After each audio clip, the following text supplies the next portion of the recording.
Live. Let's check on the stream if we are live. Yeah, we are. On Twitch? Yeah, I just saw it on your stream.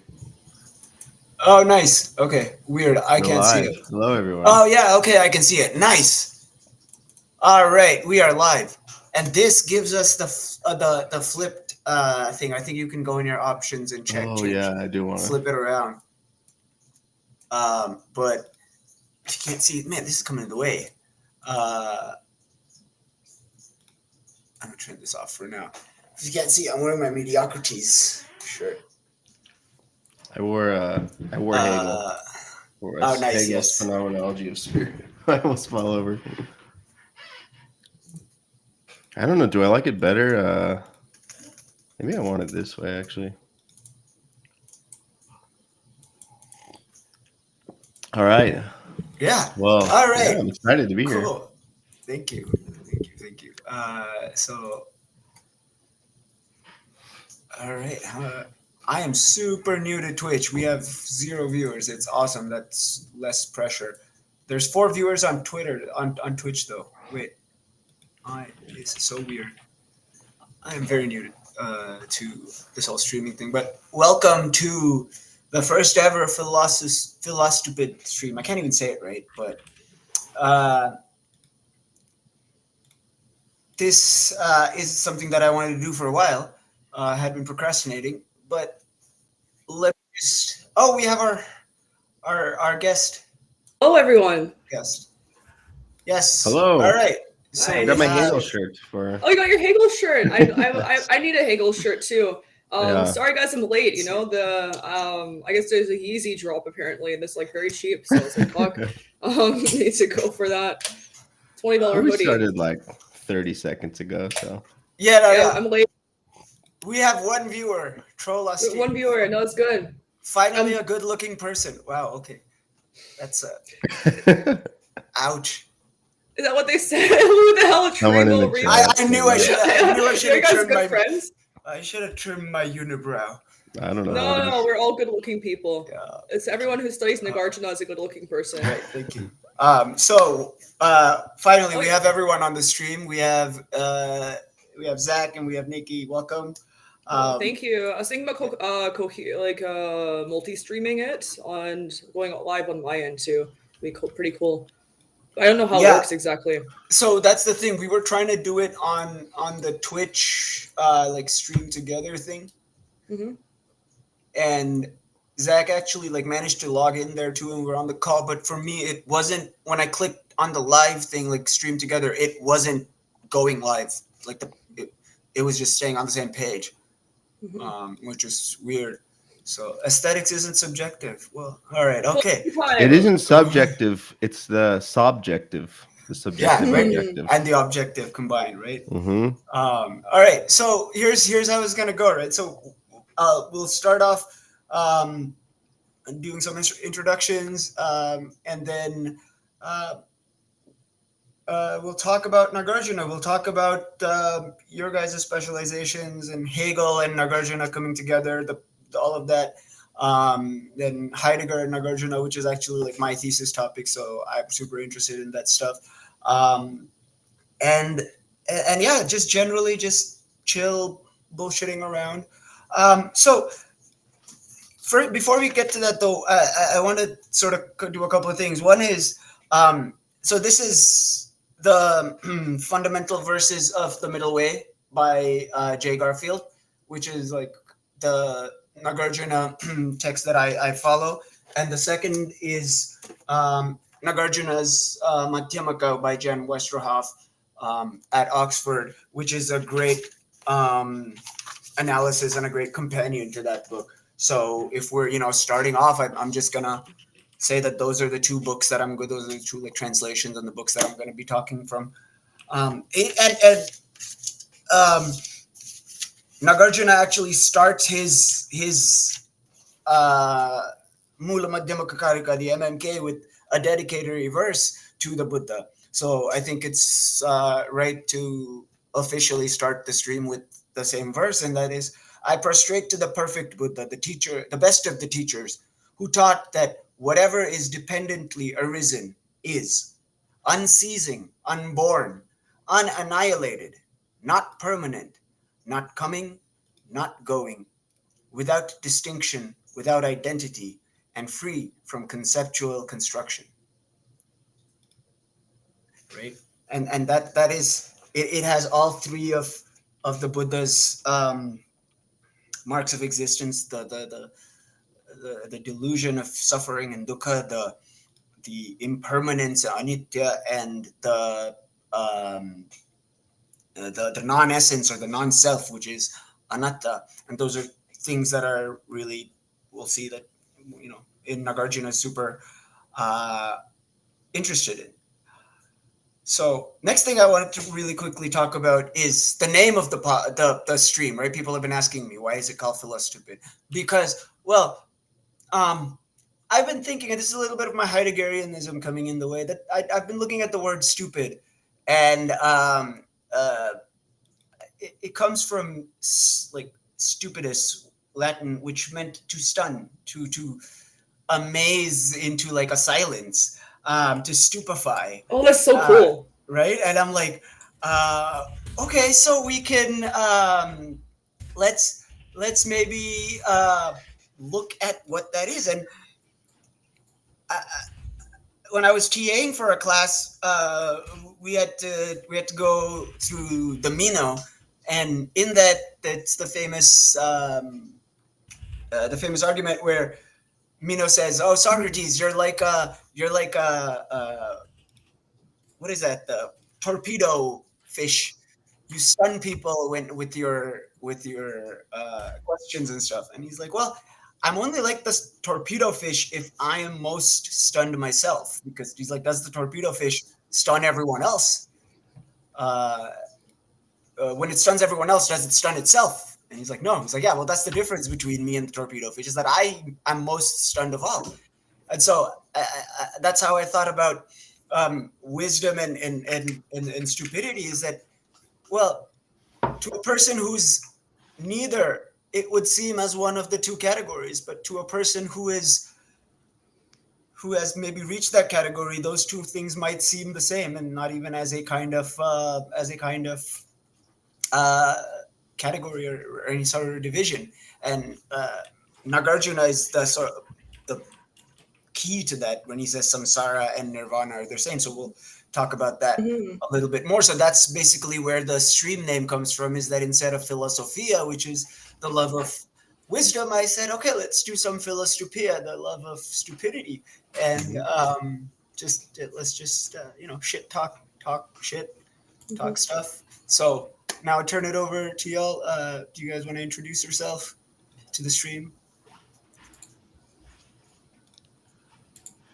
Who should go first? I don't know how to You. introduce myself. Go ahead.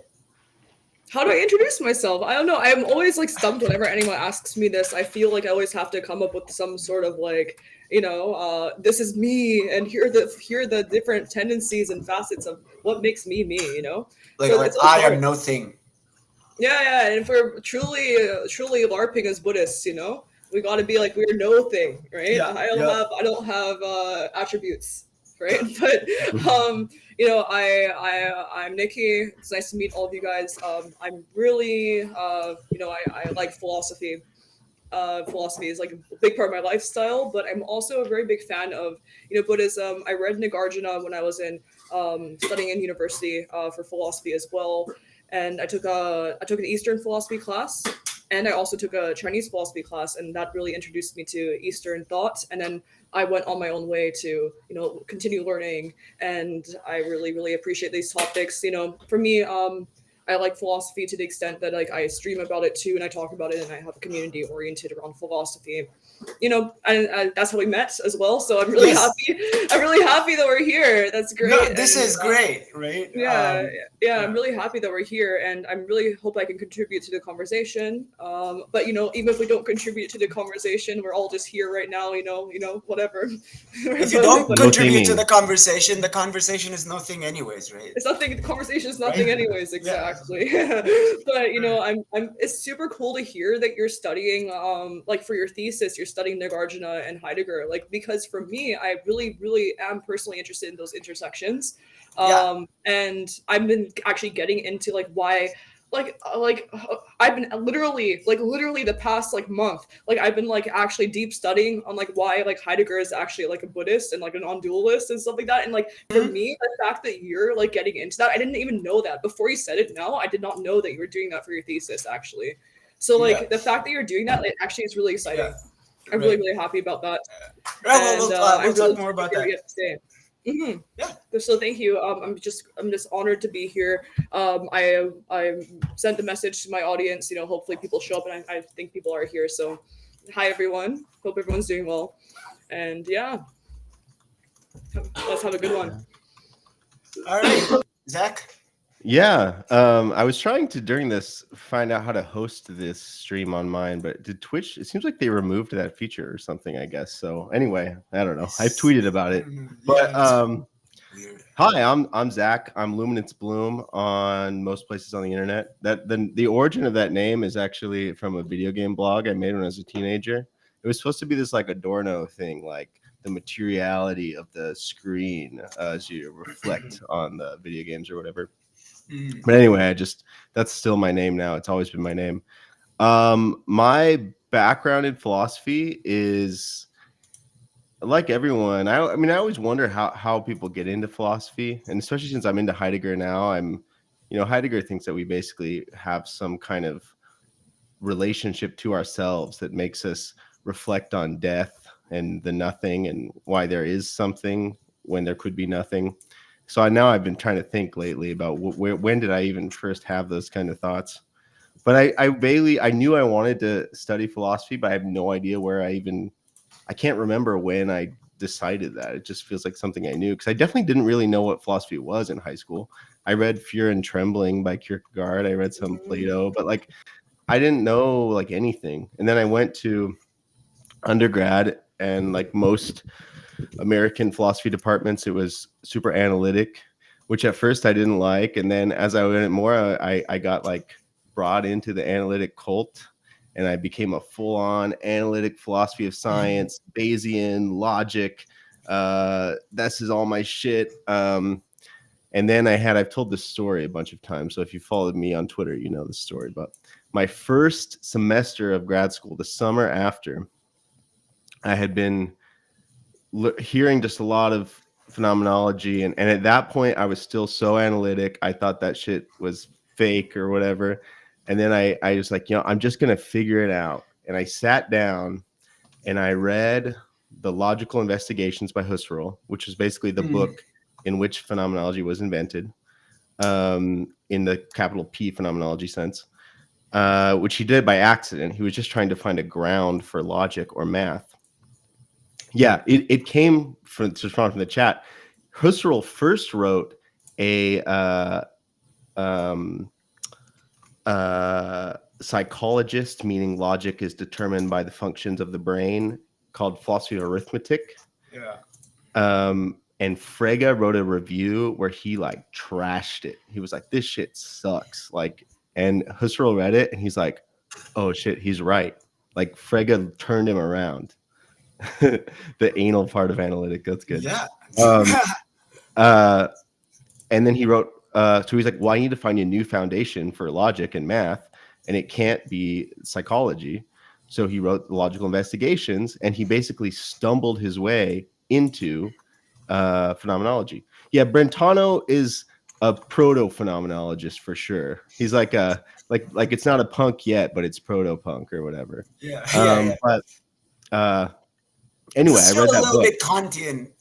Yeah. In there. Yeah. I read that book then my summer. I have a really good memories of that summer because I was spent like 8 hours a day reading Husserl and it was like blowing my mind. And then that was the same year that Final Fantasy 15 had just come out, so I would like play that for a little bit. Dude, and then are go we to the bed. same person? I'm Did you do sorry. that? Like, I mean, like every like step. I don't want to interrupt your flow, my God, but like every single fucking step that you're talking about, even like with the visceral and everything, is like my journey as well. Oh, that's So amazing. yeah, because I wasn't into philosophy in high school. Mhm. Personally, and I first got into, I was like, oh, but philosophy is kind of interesting, and then I just got stuck in an analytic program, and it's just the same stuff. Yeah, But that's amazing. where are you now? How'd you get to where you are now? Yeah, Oh my yeah. God, Sorry, I'm making this so long, also, but no, it's that's good, basically it's that's what good. happened. I was reading it every day, and then I would sit and like, you know, Final Fantasy 15. I mean, we're on Twitch. There's got to be some gamers in chat. You know, it's like you sit in the car and you drive around really long. It's like, and a lot of people hated it, but I thought it was kind of cool. You just hang out in the car. Oh, hi, Noger. Great to see you. Noger's a great philosophy streamer too that everyone should follow. Yeah. Uh, and I would just be thinking about phenomenology and be looking at like the rocks as I drove around and be like, how does the mountain become a mountain? How does it form itself into an appearance for me? It blew my mind, and it like fucked me up because I had to stop being an analytic philosopher after that because Husserl had just permanently fucked me up. And then I just went deep into all the continental shit, and now I'm writing a dissertation that's on Heidegger, on critique, the question of critique since Kant, starting from Kant all the way through, and a response to critique from poetry. So drawing a lot on Heidegger's readings of Hölderlin, but yeah, that's and in the pandemic I started streaming on Twitch. So every Sunday I've been doing these. It was a joke that I would do a speed run of the Critique of Pure Reason, and I just have been doing it ever since. So yeah. Amazing.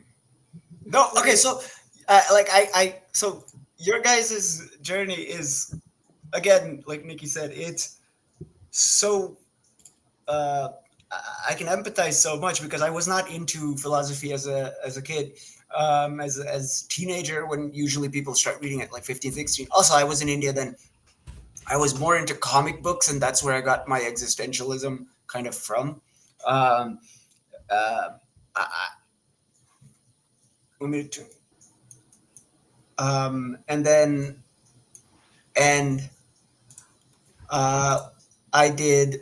What was I talking about? Comic books. Was there a particular Comic books. comic book? Yeah, I really liked Green Lantern, and there was a time in like 2008 when they introduced all the other Lantern colors. And it was like Green Lantern is green as will and blue is hope, and I'm like, oh yeah, okay, that's kind of fun. But at that time, I was still like in my physics phase because I went to college for astrophysics first. I went to the University of Alberta for astrophysics, and it was like I'm like I don't think I like physics actually. I'm like I think I'm more interested in like the history of physics or like the philosophy of physics. And I happened to take one like elective course I had to take was philosophy of science and like a history of astronomy course, and I really enjoyed both those courses. My professor for the history of astronomy course, his name is Dr. Robert Smith. I think he's still there. He was is one of the leading researchers on like the Hubble telescope and now the James Webb telescope, and he was curator of the Smithsonian. And so I got to learn a lot of stuff from him. But I'm like, no. So I am interested in like science studies and not like science itself, and that got me studying analytic philosophy of science, Hume, Kuhn, Popper, all that kind of stuff.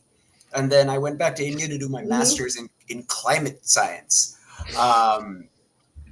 And my master's in climate change was I focused on my thesis was on the philosophy of climate science, and it was like, what is this idea of robustness that scientists say when they're like, oh yeah, our evidence is robust? What do they mean? What is that based on? And I was looking for like an objective reference for that. Is it based on the fact that all of these simulations and our modes of independence are modes of evidence are independent, or is it based on some sort of Bayesian explanatory factor that so I looked at all of these options and I came to the conclusion that no, there is no objective referent for robustness, and it's just a sort of Kuhnian heuristic that scientists agree on, because those models could all agree and be completely wrong as well. But we have confidence, and we can't really nail that down.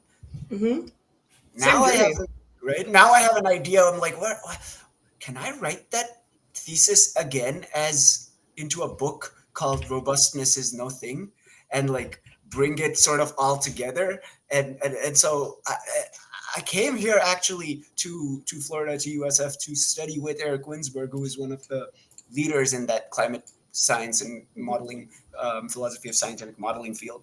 But I was going through some personal stuff, and I found Heidegger and Buddhism, and I was always in that sort of zone that Zach was talking about, where I didn't want to do the continental stuff because of the stuff I had heard about the continental stuff, and I was like, no, that's not for me. And I realized that, the only person who's limiting me is me. Like I've been playing the guitar since 2008, and in 2009 or something, I saw this video of Eric Clapton where he's like, I never learned how to use my pinky because I had an old guitar that was like broken. And I'm like, well, if he doesn't need to learn how to use it, I'm currently having trouble, so I'm not going to learn how to use it. So I just never learned how to use it. And I'm like, I don't want to do that with my philosophy and just like not study this. So I actually started with Gadamer first. And interestingly, I have the thing here. I think I can share it. Uh, Gadamer is a great way to start if you want to ease into right. Heidegger, because Gadamer is Uh, really good and really Heideggerian and a lot, a little, I mean, not a lot, a little easier than Heidegger. yeah. So if you guys can see this, right, this is the book, The Enigma of Health, that I took like a continental philosophy of medicine class, and what he says here is that we don't here. It seems that the meaning of the word intelligence as we know it is of relatively recent date. The language of both philosophy and the psychology which was influenced by it, the classic term Latin had originally held a very different place. Intelligentsia referred to the highest form of insight, superior even to ratio, the rational use of concepts and form of thought, right? And he's like, but we in the modern science, we don't know what intelligent means. uh, our different scientific perspectives from the different scientists have uh, different criteria for them based on what kind of science they're studying, what kind of angle they're taking, and some things are valued more than others, and nobody really agrees on the criteria. But it's kind of that, like, what's that? Was that famous line about the was it the senator and the porn thing, that I don't know what how to define it, but I know it when I see it, kind of, that there's that famous line that gets said, and a lot of people are like, yeah, I don't know what to call intelligence, but I know intelligence when I see it, right? And so Gadamer asks us to go back. He says, um, let me see if I can find it over here. Uh, he says if we look at the ancient form of um, hang on, I don't need to be sharing that to find it, but he says if you look at the ancient form of intelligence, he says it was the difference between a master and an apprentice, right? A master would do the same task that the apprentice does without their effort being seen.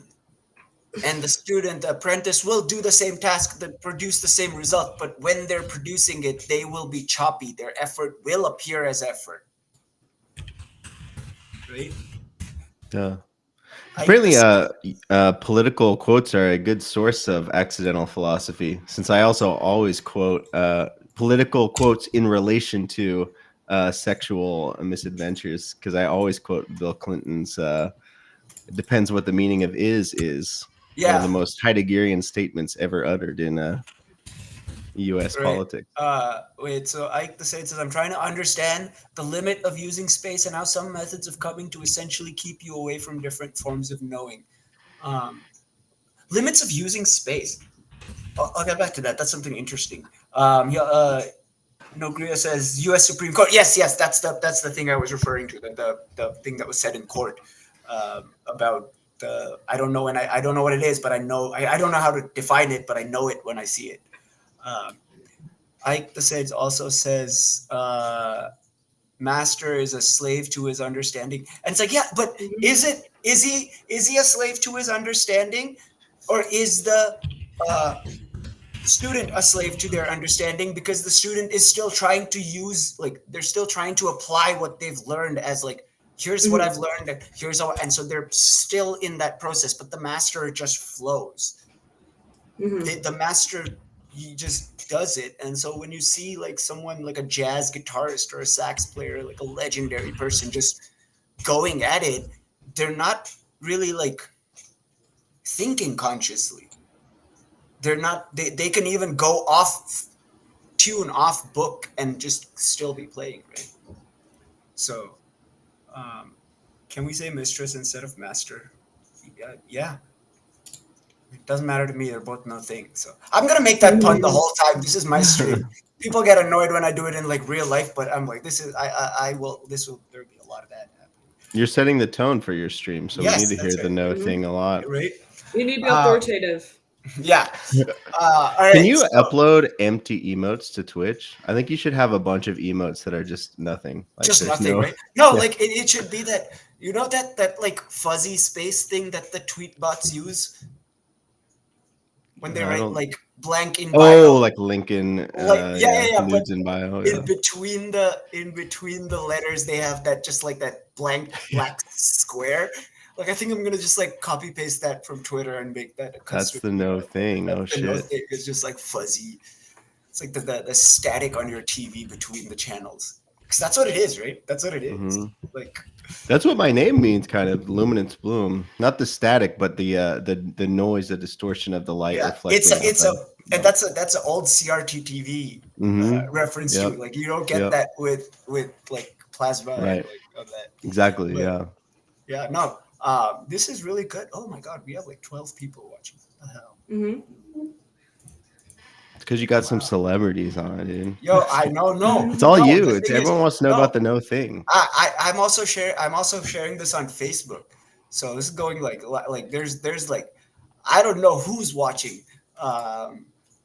So that's gonna be fun. So not a lot of pressure at all.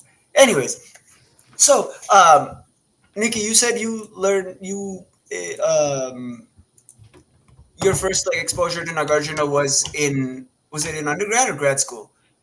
It was an undergrad. For me, like I'm still waiting to go to grad school. By the way, I'm not in grad school yet, even though I probably should have done like fucking like 3 different masters by now, honestly. But I became disillusioned actually with the institution of academia. So for me, I need to like build peace with that before I go back into grad school and No, or back like into, I like, say that school in that kind of sense. like academia needs less conferences and more like mystery cults.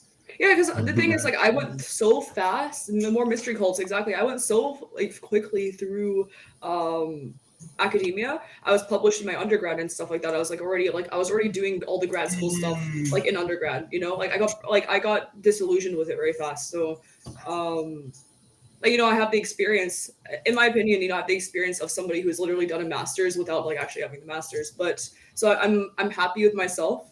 In that sense, because I went to school not for career reasons, but for like my own personal development. Actually, that's like why I chose to study philosophy and psychology. I'm doing it like a double major, but yeah. For me, the way I got into Nagarjuna was okay. So I went to 2 different academic institutions. The first one I went to, and actually I was in like kind of human biology / kind of like medical sciences actually first. I was more of a science person first because I thought I was going to go in that direction, health sciences direction, maybe becoming, because I was like, my mom wanted me to go to nursing. I was like, I can do nursing, I can go to medical school, I can do whatever.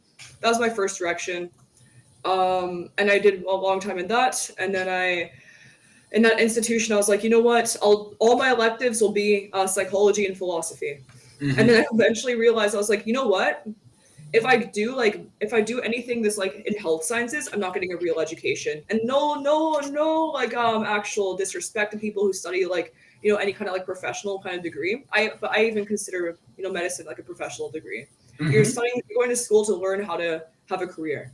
And I Mhm. don't respect that at the same level as like somebody who goes to school to study something, to like learn about something, you know, study humanities or study whatever. Mm. That I consider that, in my opinion, more of a real education, because it's like not necessarily for a specific end, right? So Yeah. I realized that, like, you know, I only have one life, and I'm not going to like throw away my educational opportunities or this time, you know, to just, you know, learn how to be a professional, because I can do that any other time in my life. I went to school and I was realized at that point, you know what, I want to study philosophy. I want to study psychology, because I had a lot of psychology credits already. So I was like, you know what, I'll just double major, because with a psychology degree, you know, maybe I can become a clinical psychologist or something. With philosophy, I wasn't sure if I wanted to be a lawyer or anything like that, or go to grad Mhm. school. But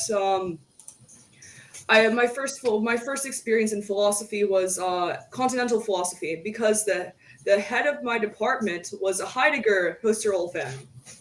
Oh. So, and he retired now, but he was running the only continental institute in all of Canada. And I was like, that's where I started in philosophy. So, I had exposure to continental philosophy first, but I was so like young and so not experienced with philosophy that I didn't understand what the fuck what they were talking about. You know, Yeah. I even thought like Nietzsche was hard, you know, at that point, because it's just like I wasn't exposed to philosophy in you know, as a teenager. I wasn't never a teenager that was, I was like on the internet, but I was never like actually like degenerate on the internet. So I never like got into like, you know, the extreme philosophy. I was like, I had like teenage angst. I was like, you know, of course I had like some issues with myself, but I was never like extremely mentally ill to the point to where I felt had to like psychoanalyze myself as a teenager. You know, so Mm. I got exposed to philosophy a bit later, like when I was like 18 to 19. So I first got introduced to like Heidegger, Husserl, Sartre, you know, like those like philosophers first. Nietzsche, Kierkegaard, lots of Kierkegaard actually pretty early. Fear and Trembling was something I read, and then I transferred into a different academic institution, because then I could finish my philosophy degree there. And it just turned into all analytic. It was all like philosophy of science. And for me, I also really empty Buddha. You know, I very much so relate with what you were saying, because I was somebody who came from like a scientific background first, and I Mhm. was very interested in the meta perspective on science, the problems of science, the problems of method, right? And Yes. I thought Yes. that studying Yes. science would actually get me those answers, but it was just actually a very, let's say a normative application of science. It's just like, oh, this is a scientific method, and you just do it and you don't really question it. But I was always the type Exactly. to question it and want to go layer Exactly. deeper. So when I studied philosophy of science, I was like, my mind was blown. You know, the first time I studied epistemology, my mind was blown. I was like, whoa, yes, there are problems. How do you even No, posit the but like questions, right? You know, like I like was when you like, have the problem of induction, your first time you read like the problem of yeah, induction, I went oh home and my I was like, god. no, I need to quit astrophysics like tomorrow. No, that's how Because I thought as well. Like when I first learned about the problem of induction as well, I was like, yo, I was like, their whole basis of all our knowledge is completely messed up. We're all like, we can't even like relate things back to like the underlying right, yeah. premises, because we can't even substantiate our underlying premises, Mhm. and the whole body of science is all based on Mhm. these underlying premises. It can't be substantiated, so it's all just like a mess, a self-referential circle that is like all messed up. It doesn't have any substance actually beneath it, Yeah. right? So Yeah. I came to that conclusion quite early, and what happened was it caused me to be disillusioned with like the majority of academia, the majority of everything that I've studied before, and and it was stuck because I was in an analytic focused department at that time, so I didn't have a lot of avenues to actually go back into continental philosophy after I had that awakening, you know, to like really dive deeper into phenomenology and whatever. It wasn't really an option for me. So, but there's a one professor who just got hired like a year later, who studied and taught exclusively Eastern philosophy. So I took that class with him. And I was like, okay, great. And then I dropped out of school and then I like did my thing, you know, for a bit. And then, you know, so it was like basically that was it for Yeah. me. Yeah. But it was very, very fun, a very great experience for me. Like philosophy is something that's sacred. something that I really want to feel comfortable with. I'm not the kind of person that goes through school that wants to bullshit anything, which is a problem for me because all of academia is bullshitting, right? Yeah. So I have to I have to deal with that, and I have to feel more comfortable with that. But I always wanted to feel like authentic, quote unquote authentic. You can't even really be authentic, but I always want to feel like authentic with the sense of like that this is my product, that I feel comfortable with this, that this is like my best work. And I just never felt like academia of what I was presented with was actually something that allowed me to develop myself in that way. I never had good mentors later on in my academic experience that were actually I felt were on my level in terms of actually questioning these things, right? So Yeah. yeah, I mean that's that was my experience with it. But I learned about Nagarjuna because I took that like Eastern philosophy class, and then when I learned about the ship of Theseus, I was like, you know what, guys, fuck you guys, I'm out. I'm gonna figure out this stuff. I'm gonna read Hegel. I'm gonna read all this stuff, and I did, and I'm good. I have peace with it now. I'm going back to school in January and finishing my degree and everything, so it's good. Nice. Yeah. Yeah. And Zach, how did you come across Nagarjuna? Yeah.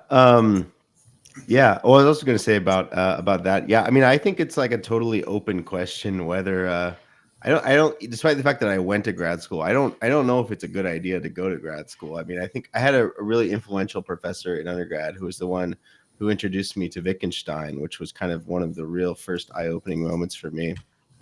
And he was talking about like, philosophy is separate from a job.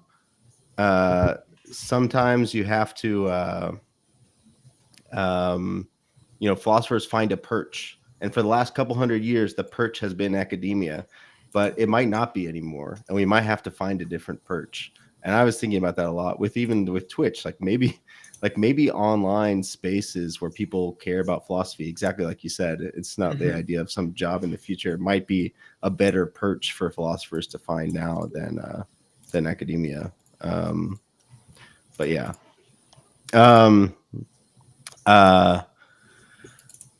Nagarjuna, yeah. Oh, so I mean, I'm here to learn a bit. I've read one book by Nagarjuna, or one like collection. But what I was introduced to Nagarjuna was in undergrad. I was also one of my professors there was Eric Hutton, who was like the main English translator of Xunzi, the Chinese philosopher. And I took with him classical Chinese philosophy, where you read like the 7 classic thinkers, Kongzi or Confucius, Mozi, Mengzi, Lao Tzu, Zhuangzi, Xunzi, Hanfeizi. And I asked him at the end, because that's like also it's like canonical order, and that's all like classical period. I'm like, I want to keep reading. Like, where does the canon go next? And he said, well, this is a complex question because Confucianism and Taoism both continue, but they will get interwoven with Buddhism, and you really need to look at that as well. So he gave me a bunch of books on the history and also on Buddhist philosophy as well. And that was where I got turned on to Nagarjuna, and that was how I read that book and read some other thinkers as well, like Dogen, a Japanese Zen Buddhist philosopher, and things like that. But yeah, it's something I'm really interested in. And obviously I'm deep on Heidegger, and it's totally 100% true that there are some really interesting overlaps between Heidegger and Buddhist philosophies. So I am interested in getting more into the side that he's overlapping with, for sure. Nice. Yeah. So that's for me. This is really like when Heidegger talks about like homecoming. This is really for me. It's kind of strange homecoming because I was raised in a Hindu school where we were, we focused on, Hindu prayers and rituals that were more of a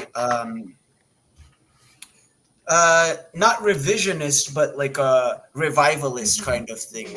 So there was a focus equally on like rational scientific education, and as well as like here's the sort of poetic, ritual, religious aspect. But like I started at that school at 8, and I never really like it kind of pushed me away from religion and the that kind of philosophy, and it for a long time fostered this kind of jadedness towards that kind of thinking, which only in the last 3 or 4 years has kind of faded away, and I've had to look back at my younger self with a little bit of anger and then sort of a little bit of empathy and be like, no, it's okay, it's okay, it's okay, we understood it finally now.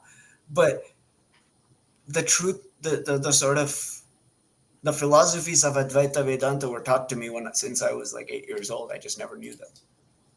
We were taught literally those things. We were just made to learn them by just learning them by rote and reciting them. And nobody really managed to explain what this could mean. Or even if they did, I don't think I understood them. So they might have. I'm sorry if I didn't know. But now I come to understand that, wow, like people like Heidegger are really saying that, Nagarjuna are really saying that. What there's a YouTube channel called the Advaita. I think it's the Advaita Society of New York, and they have great videos where this one of their chief priests, this Swami, he had a couple of videos on shunyata, emptiness from Nagarjuna, and purnata, which is fullness from Advaita.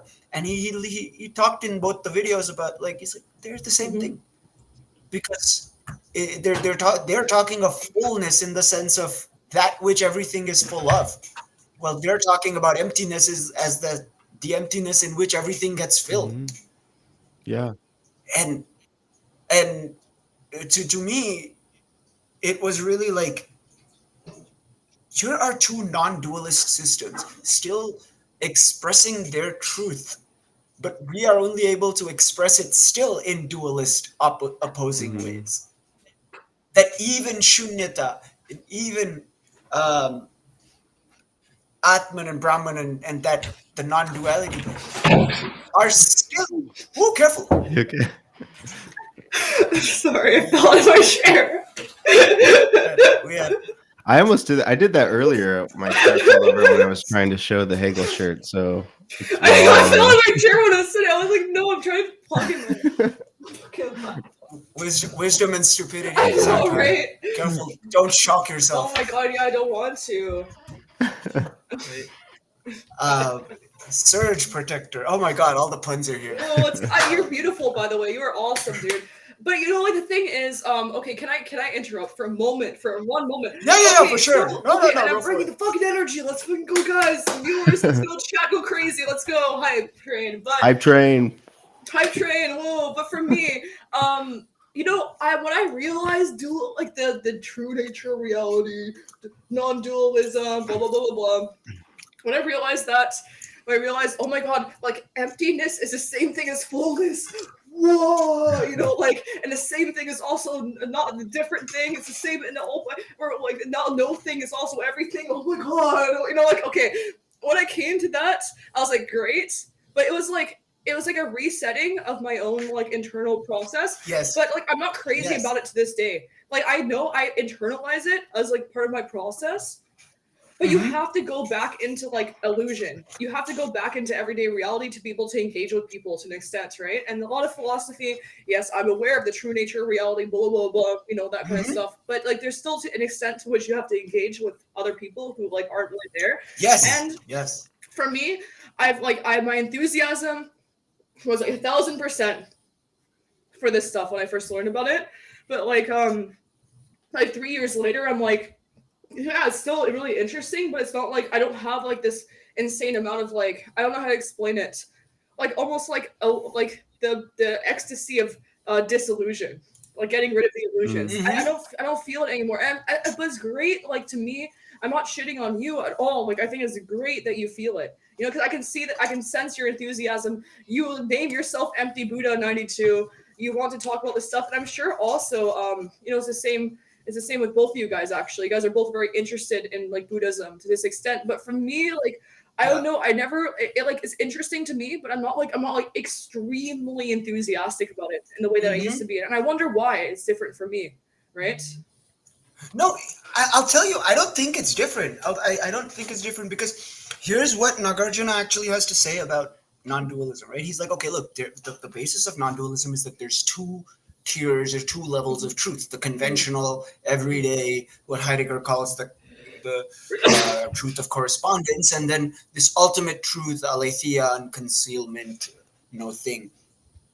But the point is that this bifurcation only exists from the conventional side. Once you cross over to the ultimate side, you don't see that. You don't see it as a distinction, in the sense that there's a two-way relationship. So one way, Nagarjuna says that because the ultimate truth is unsayable, unhearable, and unseeable, and all of those things, you can't get there directly. You can only get there indirectly through the conventional. And if you get there through the conventional, after you achieve that, he says, what are you going to do? You have to go back to the conventional, but you just don't go back to the conventional as the conventional. You now approach it with, like you said, this reset, unconditioned perspective, and that is just as important. Peter and Logan enter the chat. You're gonna give me flashbacks. Like, oh my god, yeah. But this the idea is that and Zach, you mentioned, I think this is a Dogen quote where it's like, before you learn Zen, the mountains and the oceans are mountains and oceans. While learning Zen, mountains and oceans are not mountains and oceans anymore. After learning Zen, mountains and oceans are, if you want to put in the parentheses, just mountains and oceans again, right? And so it's the point is that yes, you if say you do whatever, achieve nirvana or just manage to uncondition yourself, and you're like, okay, I understood this quote unquote truth of the world or whatever. And you're right. Then what? Because that's how I feel. I feel like the like, let's say enlightenment, right? Like it's just like an unconditioning of yourself. Like it's actually a disillusionment from illusion. Yes, and you can see things clearly, but after then it's still, now what? Like nothing. But you still have to do something with the space that you have, because you're granted this space, and that space is like that creative force, so you can actually like begin to finally live, right? And that's the liberating force of it.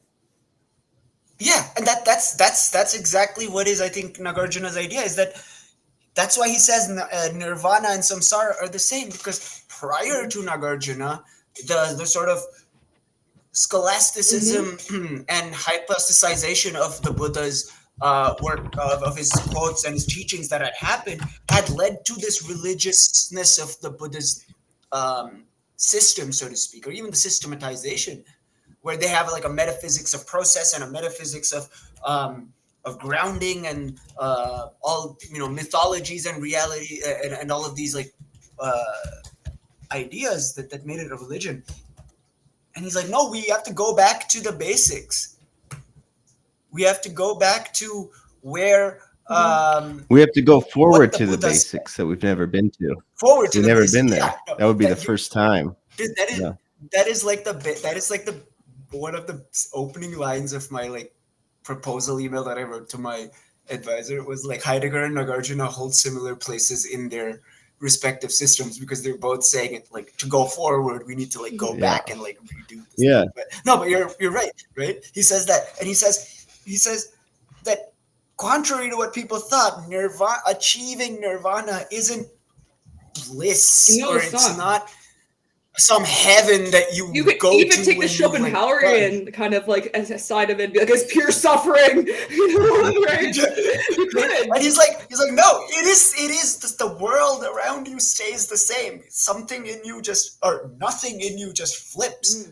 It's the exact same. And you see the same world now differently. you realize that this laptop in front of you, the screen in front of you, is not a screen by its own self-existence because of its own inherent essence, but it is because of some sort of telos that we gave to it. And the same thing applies to us, that we are Yeah.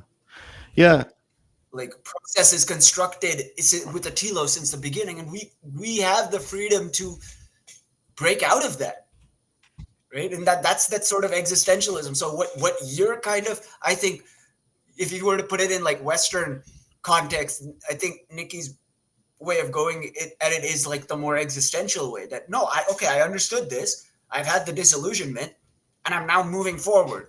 Well, I don't want to speak for Zach, but I definitely think my position is more absurdist, where I'm like, okay, no, I understand that um that samsara and nirvana are the same, that fullness and emptiness are the same, and that tells me wisdom and stupidity are the same. So what can I do? Yeah, and you can also apply this to like understanding of like Christianity as well. You know that heaven and hell are also the same. You know, and also the place that we're on Earth right now is the same as those places too, right?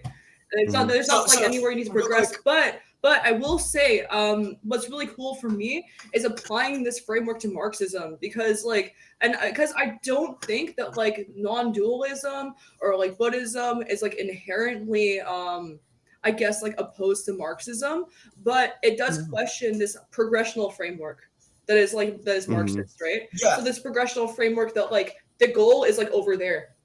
You know, like communism is over there, and we have to progress to get to it. So it's like, yeah, it does flip that, I think, a little bit. But because the problem is like in terms of like social, like let's say social liberation theories like Marxism, they critique Buddhism for saying no, actually, like it's all right here, right now, everything is fine, blah blah blah. You know, and kind of like the Hindu kind of like kind of way of thinking. Sorry, it's like the it's in the Bhagavad Gita. It's kind of like fuck, what is it called? It's just like there when Krishna was like whatever doing whatever. I can't even fucking remember now. Oh my god, it's embarrassing. I can't remember that. Are you talking about a specific? But specifically, like what he said, it's non-action, action, and an action, non-action. Sorry, that's what it is. So that idea is like and that was used to I guess justify the Austrian painter party's like way of like thinking, actually, right? So I don't know if you heard that Austrian painter party. I just wanted to. So like the Bhagavad Gita, like the when they said action and non-action and non-action and action as a way to justify like how can we kill all these people? You know, how can you go through it? You basically have to like be like there. I wrote an essay on this. I can't even fucking remember. I know exactly the verse you're talking to, like, justify the Austrian painter parties, like like a way of thinking too. So like a lot of leftists would critique that way of thinking, that like all is here right now. No, you're just like it's all going to happen anyway because the whole process, the whole cycle, whatever is all already predetermined. So whatever you do right now doesn't even matter. It's kind of like they consider that a defeatist attitude of where you can't perceive social change to be something that's actually progressive, right? Because it's like a progressive framework. So that's something I want to like get a better grip of, a better hold of, because I want to be able to integrate, non-dualist, Buddhist perspectives into like Marxism, into like kind of like social kind of frameworks. But I don't know how to exactly critique that whole way of thinking, because it does make sense to me that like the Gita was used to justify the Austrian painter parties stuff, because it's like, oh no, you can gas them because everything is already happening. It's just the cycle is inevitable, whatever. So you just have to like be present, but not act when you're acting, and act when you're not acting, or whatever, right? Yeah, so I think I don't know the exact verse that Nikki's talking about. Sorry, Zach, go ahead. Well, I was gonna say, I think one thing that's interesting here, which is that I feel like, I agree with you. That's something I'm really interested in as well. One thing that's interesting is that kind of critique is very similar to the critique that Adorno makes of Heidegger in like the jargon of authenticity. And I love Adorno, but his reading of Heidegger is totally wrong. I agree with that. But that's what he says, right? The problem with phenomenology is that, unlike me, who recognizes that the immediate is already mediated, phenomenology thinks it's just given. The problem, of course, is that that's not what the given means in phenomenology. The given means it's actually is itself could be called a process of mediating, although that's not the kind of word that Heidegger wants to use because he's critiquing the subject-object distinction. But that to say that we're focusing on the given is not to say that things just are what they are and they can't be changed or there's no history or something like that. In fact, this is Heidegger's point that the historical change will have to happen through thinking.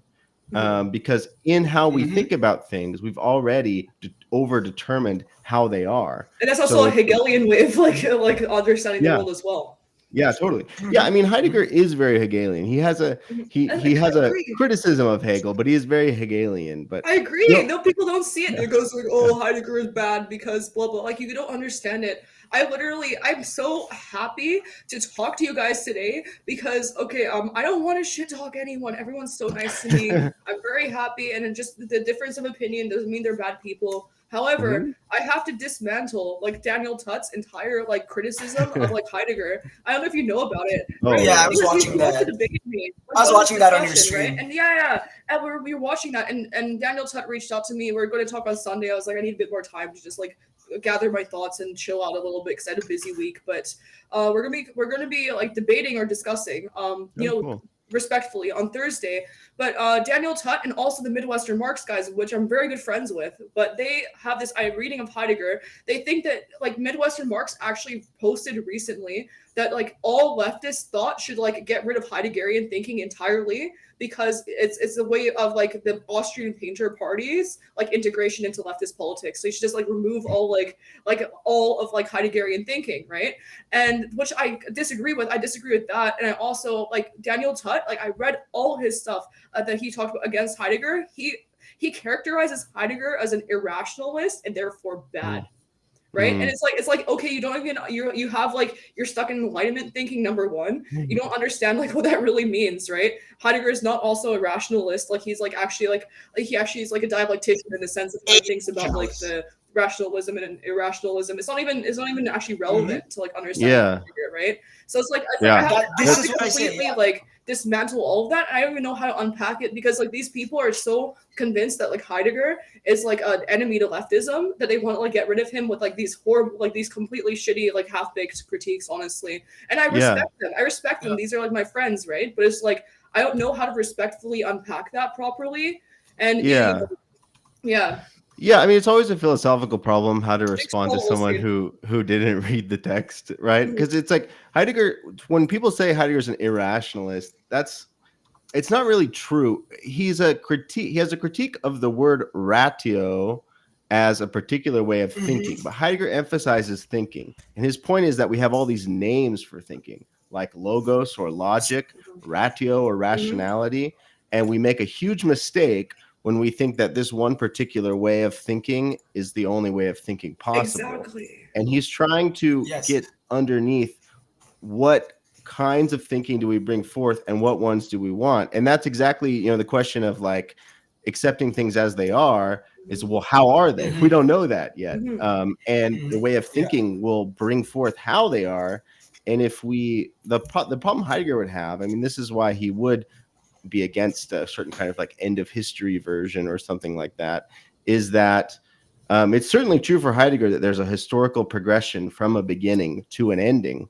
And he thinks we have actually like reached that ending, which is the technological transformation of all the world. I call it transformation of all the world into gamer brain or whatever. When you're just min-maxing everything and everything is for greater and greater efficiency and better ways to be used, that is what was started at the beginning of Logos that's completed now. But could we, through thinking, actually, through reflecting on how things are, see them another way?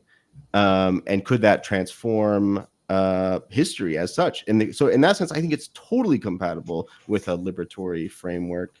And I think also, it's the last thing I'll say, because I know, just the last thing I'll say,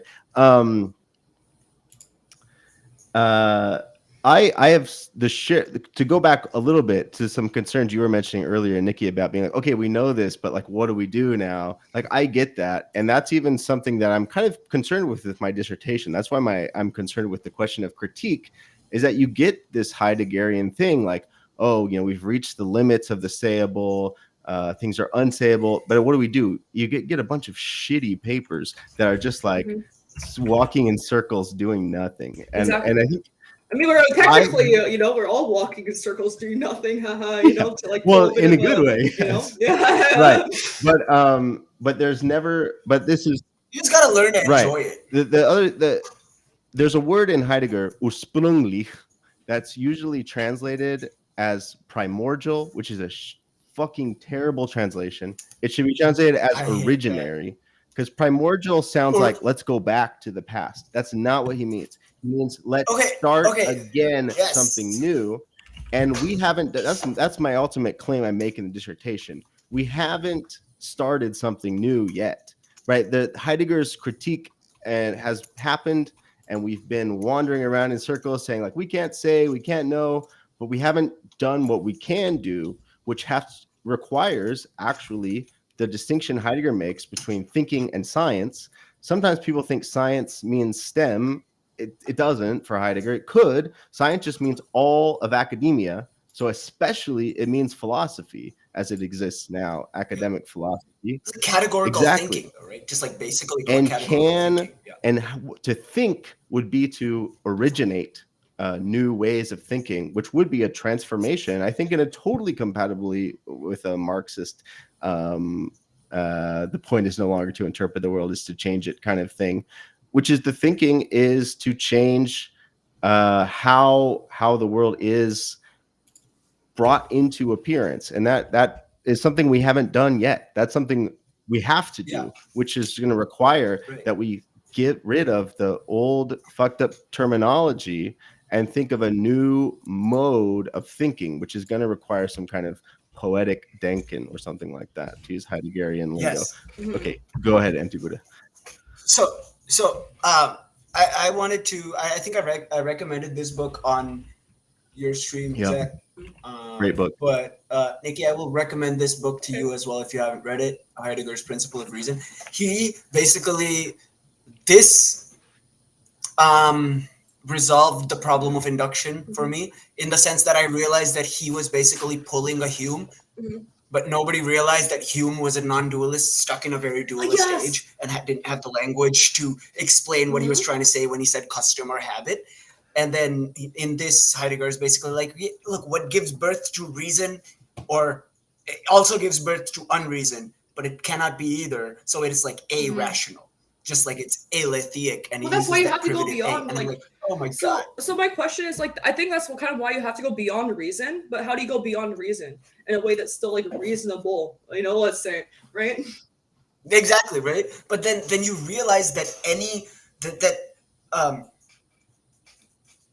what is reasonable is a different criteria for different fields, for different people. What is reasonable for chemistry? What is reasonable for biology? What is reasonable for particle physics? For sociology? They have their own difference.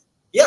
No. The point is to realize that we can have all these different subjective or a sort of conventional perspectives. And they all exist because they do capture one aspect of what we're trying to say. But they can only capture a limited aspect of the no thing or the everything, but every category, because it is a category, will discategorize everything else. And so it will necessarily be always like an adequate, and this is like from my climate change days, an adequacy for purpose. So you want a model to like measure rainfall, then it'll be really good at measuring rainfall, but it will not be good for measuring sunlight or how much solar radiation has come in that area, or it won't be good at measuring some other parameter. And so so our scientific fields are like that. Biological sciences are good at doing the biological stuff. There are like middle fields where like there's biophysics and the like biomechanics and all of that, but that's still like a synthetic sort of putting together, not like what Zach was saying, a real genuine like coming up with a new biophysics itself. The other thing I wanted to say was so you should check out, definitely. I think everyone in chat should also check out Principle of Reason by Mhm. Heidegger, especially if you like Hume, and Okay. he it's right. The answer is very to sort of just the blurb is, you like, look, Principle of Sufficient Reason says everything exists for a reason. That can also be written as nothing exists without a reason. Right. Well, because it's like And so he's nothing like, exists without a reason. And so it's like on the one right, hand, that could mean everything has a reason, but it's that everything has a nothing, a lack of a reason. It's a Mhm. pun basically right. for the whole chord. Right. Yeah. Yeah, Mhm. he's like, what is the reason for the principle of reason? And that I'm It's like, wait, that's circular. like Hume asking, yeah. And so he's like, it's circular, or it leads you down a digression where it's like you just have this justifies that, and you just have grounding, We are the ground is the grounding, Abgrund. Grund is Abgrund. right? Ground is Abgrund, the Non-dual. groundlessness, grounding in abyss. right? Yeah. Mhm. And then you're Yeah, such a and so non-dualist. Like, he says that no, but is that the, why okay, so yeah. what how do you deal with like people who call like a non-dualist kind of thinker, like Heidegger in this sense, irrationalist because he is in this kind of way? How do you even deal with that? Because people like want to apply Oh, rationalism to like Marxism, which I think misses the whole point of Marxism as well, you know? Like it's just Mhm. like I just don't engage with no, it. but like but they're no, That's where I but come. they're That's where I they're use the famous. Like Buddhist Daniel like Tutt is side like of it. very influential. But that's the problem, right? Yeah, Um, but I'm fine with calling them out on making category well, errors. Like there was another, I think Philip Goff or someone said, technically there are no category errors. Yeah, yeah. There's only errors because all errors happen within Mhm. categories. So I'm like, no, you're just wrong. You're not even just like categorically wrong. You're just wrong. You think everything is still categorical, Yeah. yeah. Well, right? I think also uh one thing I like to point out is just because people don't know this. Heidegger started out as a logician. His dissertation was on logic. He wrote a like Duns glowing Scotus. review of Bertrand Russell and Whitehead's Mm. um, Principia, right? He Mm-hmm. was never in any sense anti-logic or even anti-reason, but his question was that we have accepted these as ossified things from tradition, and we no Mm-hmm. longer know even why we think them, right? The basic Mm-hmm. phenomenological position is if you want to know what something is, you have to know how it came to be. The what question is Mm-hmm. misleading. Um, Yeah. the question here for me is so for Heidegger, right? The reason he's talking about the Latin root ratio. Reason is about the Yes. correspondence theory of truth, is about how two Mhm. things can be brought into measurement with each other. That's Mm-hmm. fine if you want to make predictions, especially for like empirical science, whatever. But the kind of things that we're concerned with here, like politics, our place in history, what to do, who we are. Heidegger really likes to emphasize who we are, not what we are, Mhm. because who we are Mm-hmm. is still to be determined, unlike what we are, as if we already were determined. Um, it can't be from bringing things into accordance because that's a presentism, right? That turns the past into just the presence that came before, and the future is the presence yet to come. So in reality, there's only presence. In fact, for Heidegger, the past and the future are real, meaningful things, not abstractions that are present right now in our present. And it's because the past Mm-hmm. is the endowment. It is the gift from history, so to speak, that has sent you, right? That what you have to take up your history, understand your history. It's very Nietzschean, to claim it for yourself and do something in the future, right? Mm-hmm. At the same time, the future is the task, the challenge, right? You have to figure Mm-hmm. out what you must do and undertake this task. And in fact, you can't undertake your task without understanding your history that frames the task for you. But you also can't understand your history except without undertaking the task. So past, present, and future are all very entwined like that.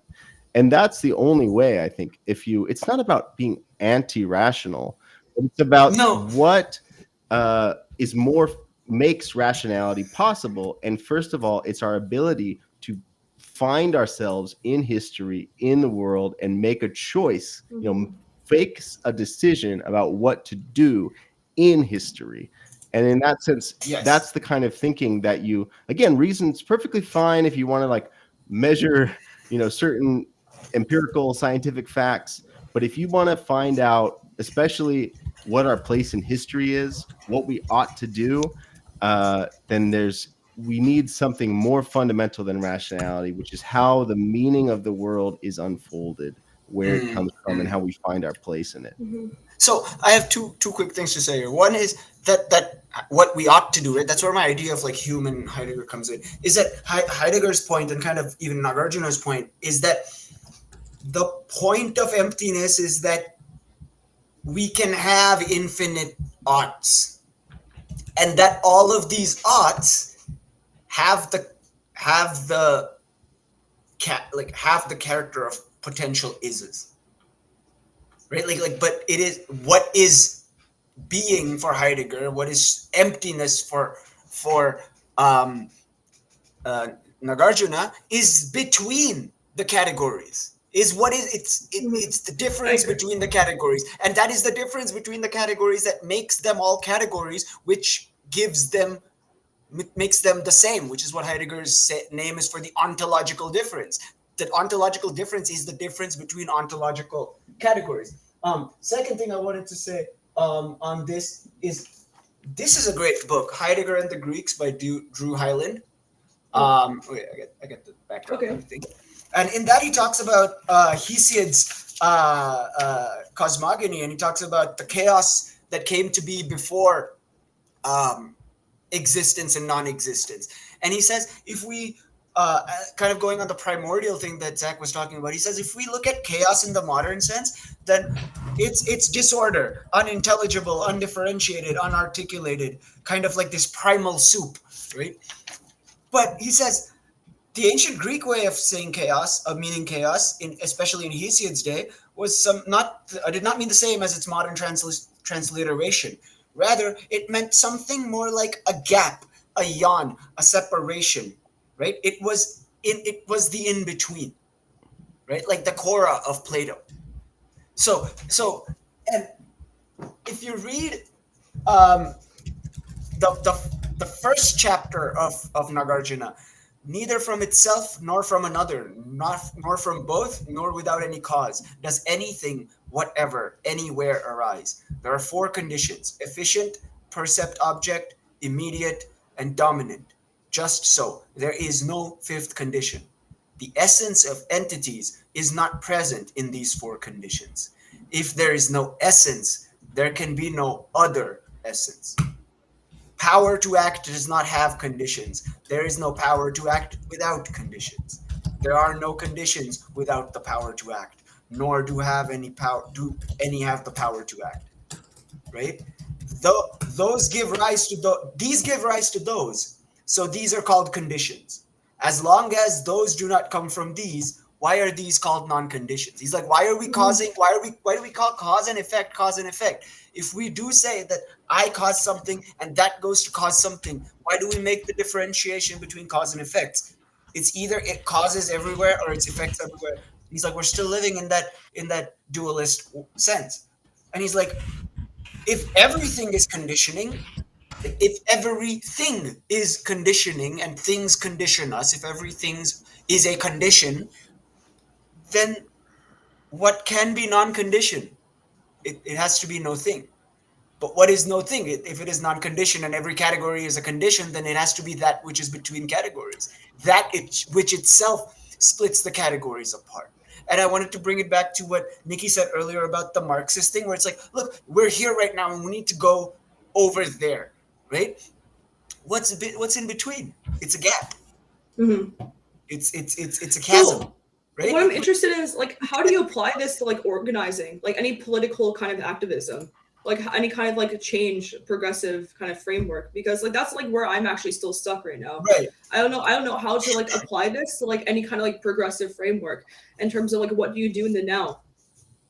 What are you working towards? My answer would be that you would have to do kind of like a Frankfurt kind of analysis with what they did with like not the same, but kind of tried to syncretize it. But at the same time, realizing like that is important, is that realizing that progressive front, your side, is ultimately not grounded, and not to be basically blowing your own thing, and not so otherwise you don't, you don't want the entire left to fall into an existential crisis. So You don't want the whole before left to fall Or in. Wait. So wait. This is interesting now. So we don't want the whole left to fall into an existential crisis. I think we maybe do. I I think, think well, here's that's what I try to do. I try to like literally like implant these bombs, but I don't have proper like praxis right now to say like here's the reality, then like here's what you do with it. Like I want to have a clear, coherent like, hey guys, here's the reality, which I'm very good at doing, but I don't have a clear like, hey guys, this is what you should do with it in terms of like a praxis, like coherent praxis, right. coherent practical framework of application.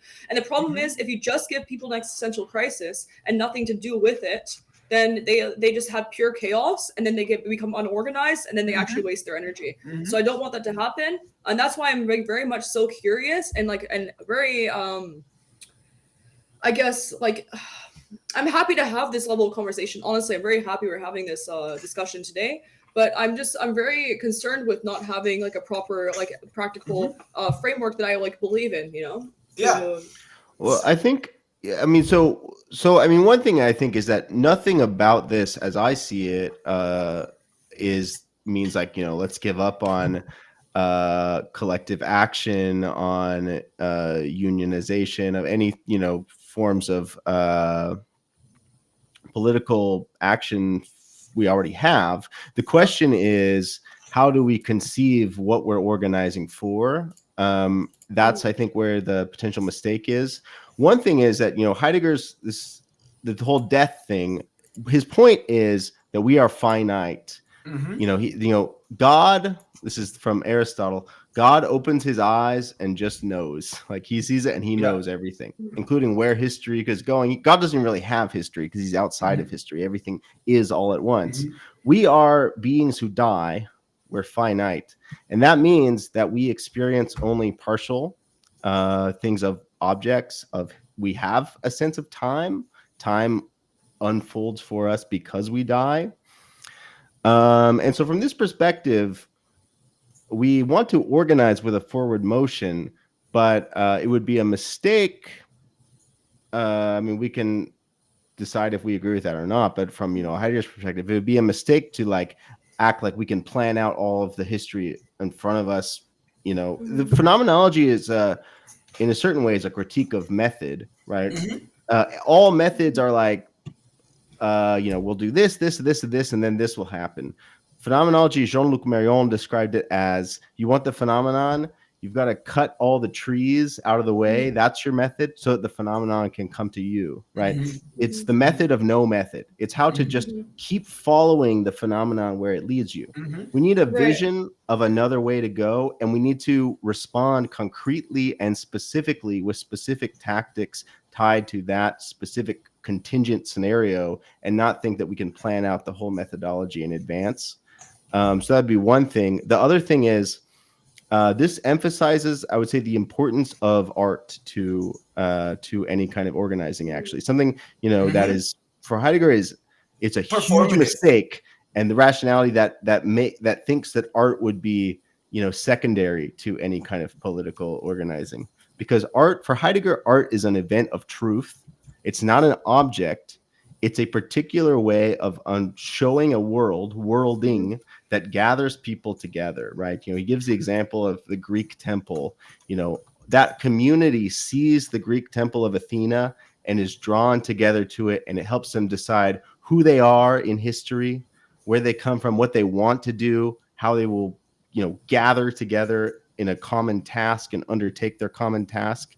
So another thing would be to think about, how through art, we can gather our political communities together to accomplish a goal in the future.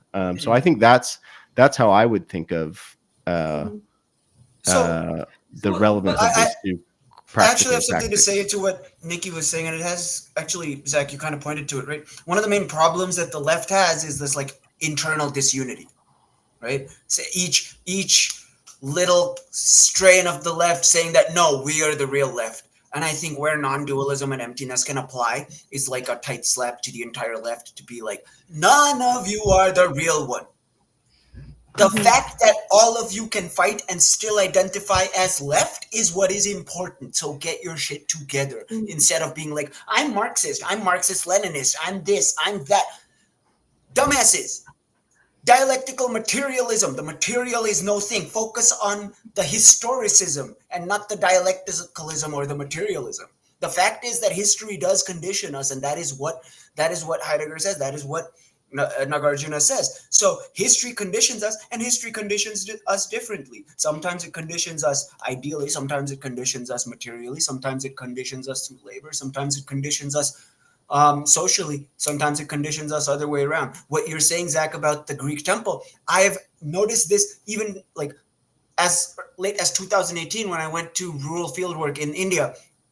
Indian villages are even today organized like that. The temple is in the center, and all communities are. And in the back in the day when the caste system was really rampant, it was more definitely more caste based. The names are still like there, like the Brahmin side and like all that. It's there, but you can see where the social order and cultural order comes from the centrality of this like place. Whereas now we just have housing complexes and university buildings. Just city planning doesn't really have a coherence to it, right? We have this like core periphery model, and that's about it. But back in the day, like the way that the city was built, the way that the community came around and built everything had some meaning to it. And I think we are sort of losing that, right? And so yeah, we what we do need is, how do you get the various strains of the left to stop fighting? Is you're like, okay, look, you all are fighting about nothing, literally nothing. Mm-hmm. Well, that's something actually that I have been trying to figure out. Is exactly in the context of a like of the temple, for example, right? There's a clear sense in how the gathering works, right? The temple is there literally in space and people gather around it. That's, probably won't work, for instance, in a lot of 2024 contexts, certainly in the US, I think. But I think that's a question for us to figure out, is how to maybe it's through digital spaces, maybe it's through Twitch, whatever, right? There's the question of how do we have this gathering, because it doesn't have to be, though it's a lot clearer when we're talking about a physical space and there's a temple that everyone gathers around, but it doesn't. The question is how to do it now when everything is so globalized and it's a complex discussion.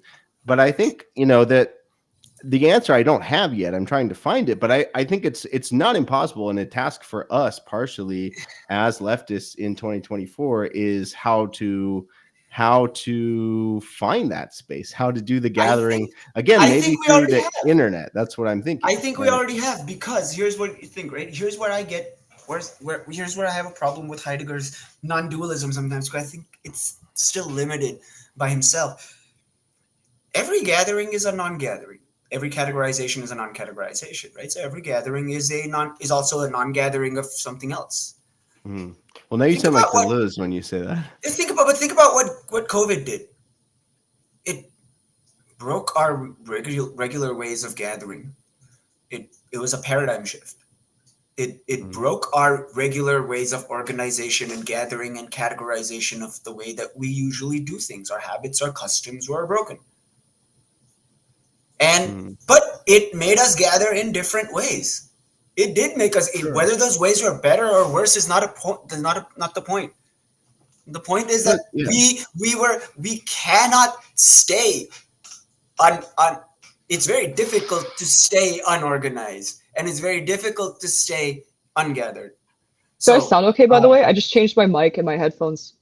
Oh, okay. Do I sound horrible? No, it's fine. I'm just gonna turn it down. I think there's a little bit gain, but I think we're fine. All right, cool. Yeah. Okay, we're good. Thank But you. yeah, that was what I was gonna say. That was my point. Is that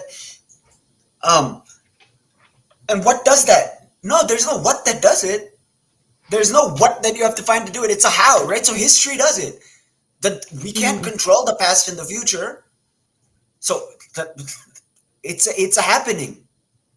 Mhm. It's a Well, yeah, it's a happening. It's a it's a happening. contingent So event, right? Right. right, Yeah. so People stuff with different happens types and of we get gathered fatalism, and right? we get gathered and ungathered in different ways. But the point is, if we can get ourselves somehow used to being ungathered, so that every time, whenever some crisis event happens, we don't crumble, Right. Mhm. or we are used to being in like an amorphous state. So when the cookie crumbles, we're okay being we're literally like a sticky crumble. That when we crumble, we're still we can be put back together. Right. Right? Well, see, We're not sand, right? Like in the metaphorically, that's how I like to like think of it. If we are amorphous, we are this no thing.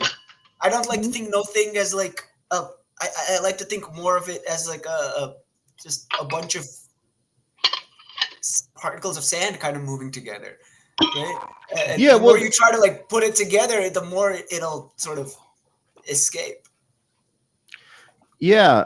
I mean, totally. I mean, well, and this question of like gathering and non-gathering, I think like that's kind of what I was trying to get at with the methodology question earlier. Is like, yeah, every gathering is going to be contingent to its specific historical moment. It's not a ongoing, structure that lasts, right? I did a whole thing about the word institution, the Mm-hmm. etymology. It's about falling and falling apart. All institutions are brought to stand, right? But any standing becomes a falling eventually, and that's what Yes. the changing we would have to think about is how to think of these gatherings as contingent organizations that come together rather than as permanent institutions that stand, right? And if our guiding principle is not some preordained method, but a thinking, through art of a future task that we would like to undertake for, liberation or for the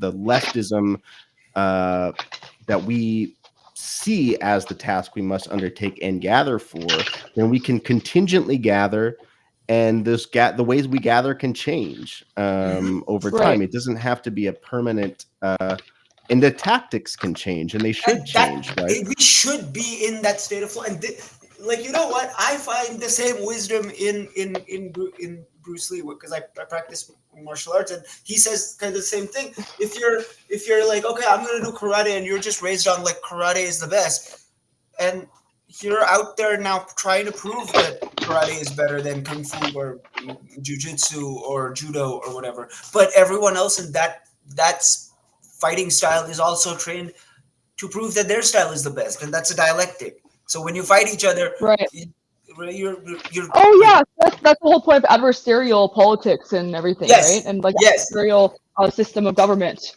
mm-hmm, And that's how the dialectical process. But it kind of sucks, like the two-party system, or like even in Canada, how it's typically the liberals versus the conservatives. It still mm-hmm, feels limiting though, because it's still like a black and white kind of. yeah, yeah, And the process does create more gray areas as the process continues to go on. The liberals change, the conservatives change, the Republicans change, the Democrats change, but like it's still like relatively static. So I do understand what you're saying fully, and I actually do agree with you in terms of how like the adversarial way of thinking is actually a dialectical process in itself, and you need to yeah. take like.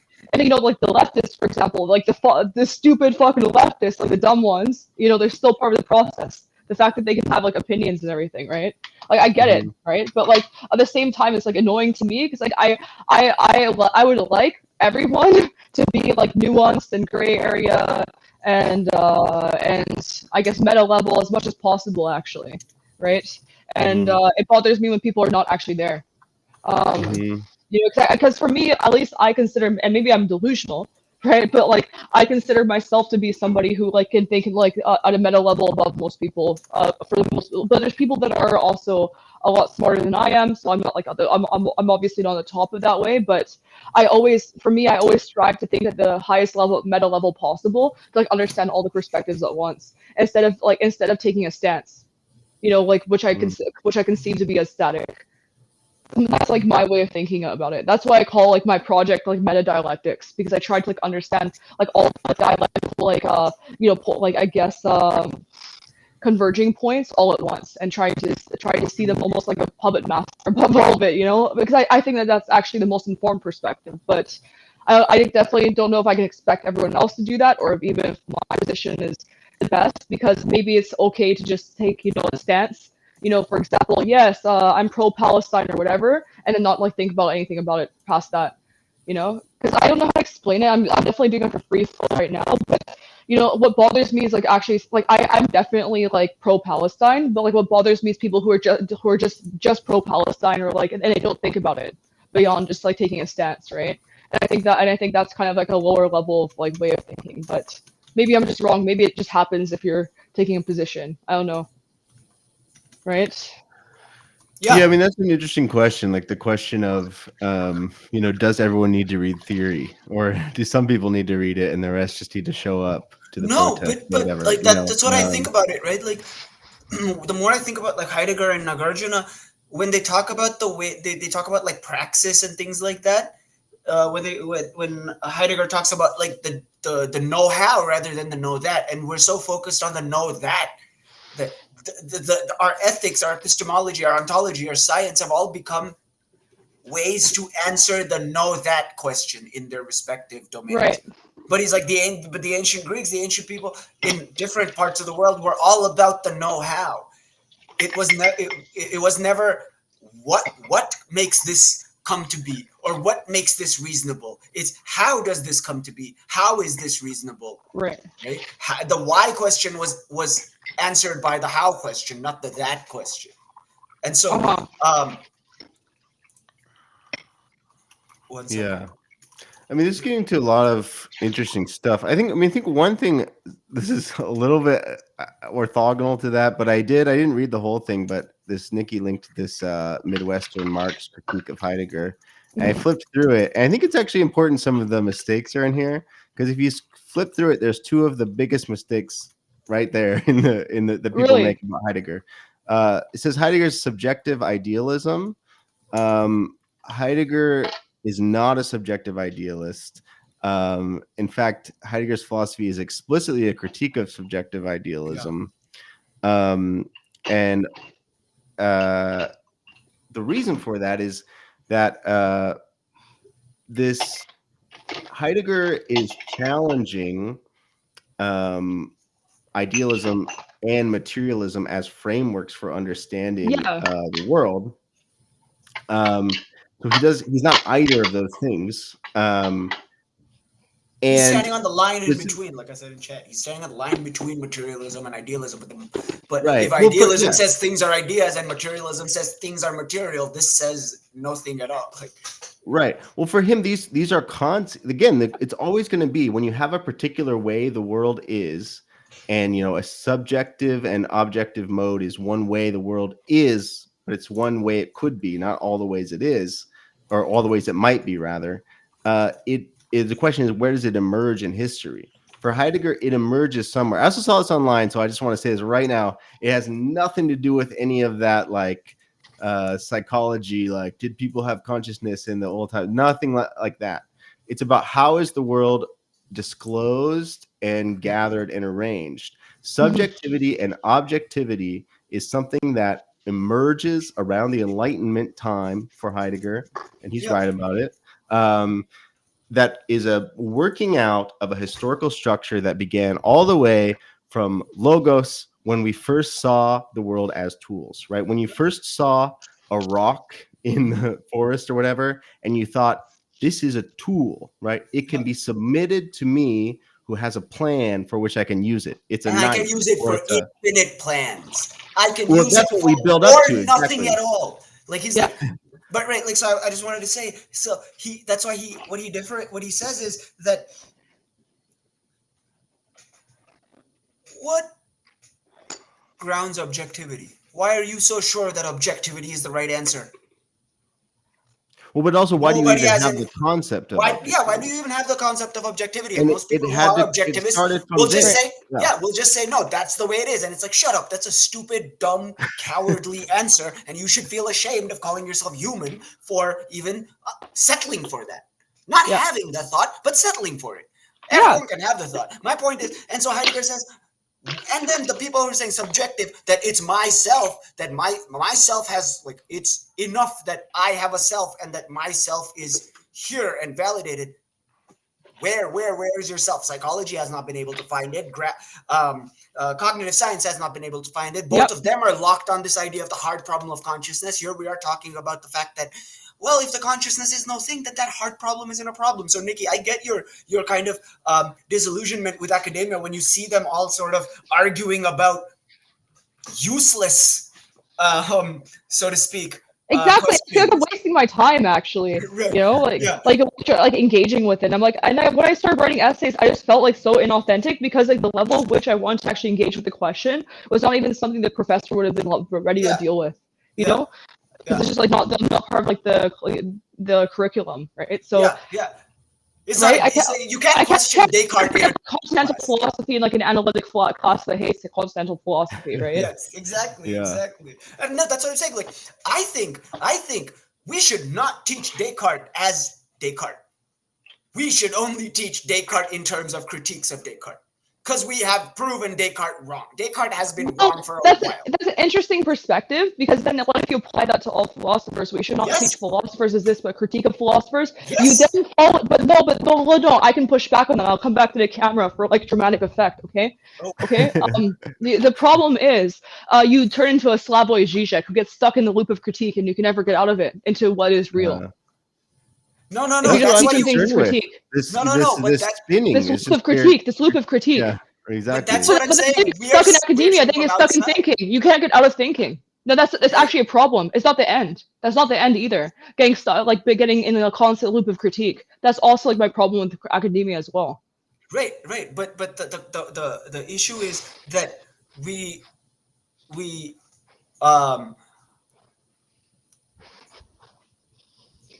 it's not necessarily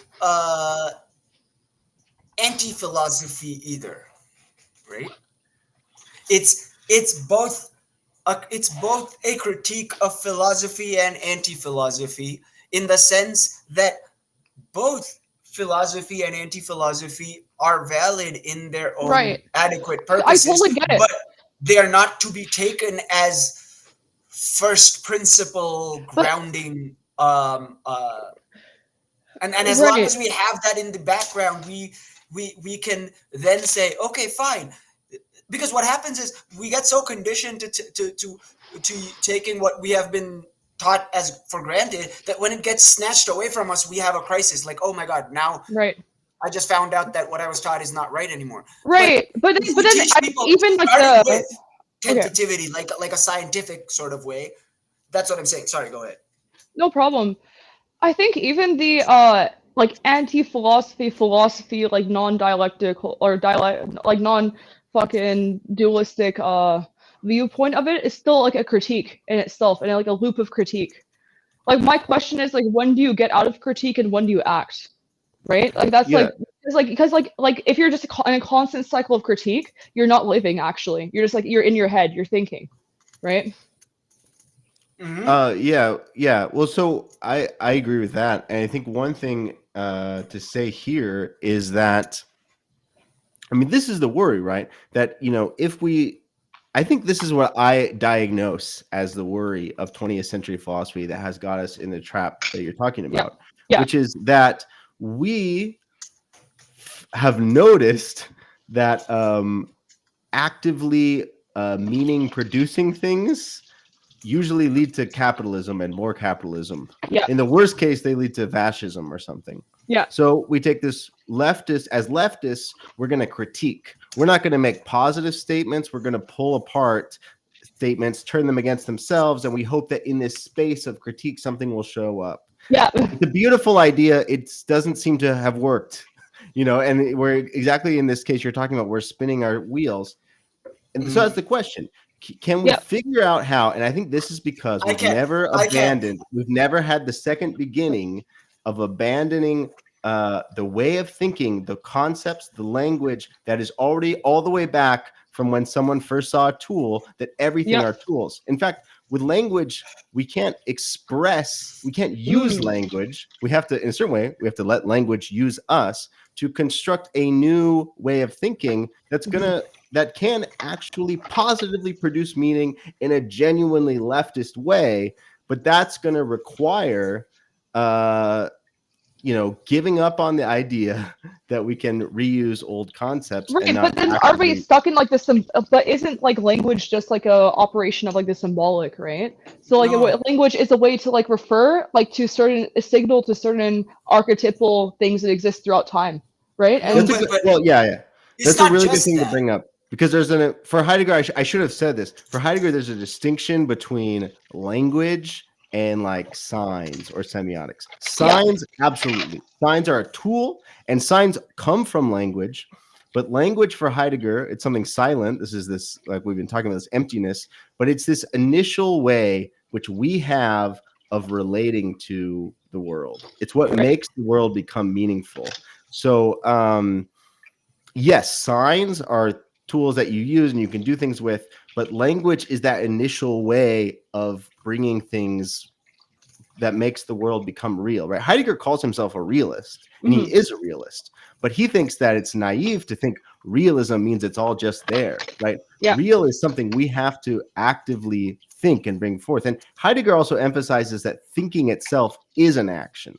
So it's not that we shouldn't do anything, but we also shouldn't think that thinking, if it's genuine thinking, genuine remaking the world, is not action. It is an action, and it's the initial action that makes all other actions possible in a way. Yeah. Good point. Honestly, I'm really happy that you expressed on this because this is a question I had for a long time.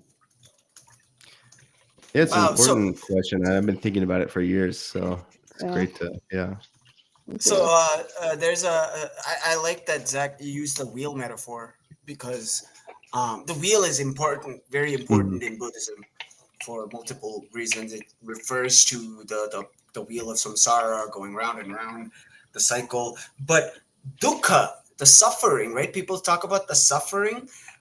Is not supposed to be translated as suffering. I like to translate it more as delusion because it's not suffering in the sense of the utilitarian suffering or pain that it is caused, but it is more a self-caused suffering. And the first step of the self-caused suffering is self-caused delusion, is believing in the self as a self thing. So he says, look, the Buddha's 3 marks of existence are everything is dukkha, means everything is suffering, everything is impermanent, and everything is without essence.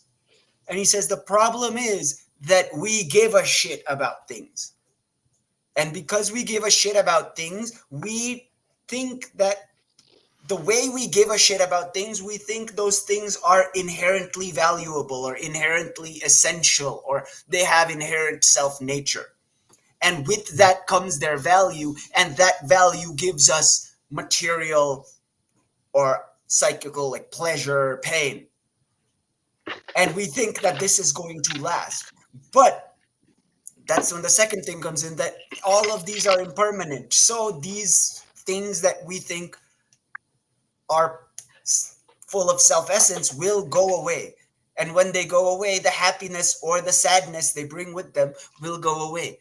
And if and so you say, oh, everything is sadness? No, I can go eat ice cream. Ice cream makes me happy. Yeah, but you eat the ice cream and you're finished with the ice cream. What happens then? It's replaced by a kind of sadness, either because you shouldn't have eaten that ice cream and you just wanted to prove a point, or you were doing good and now you don't have an ice cream anymore. Oh, sad.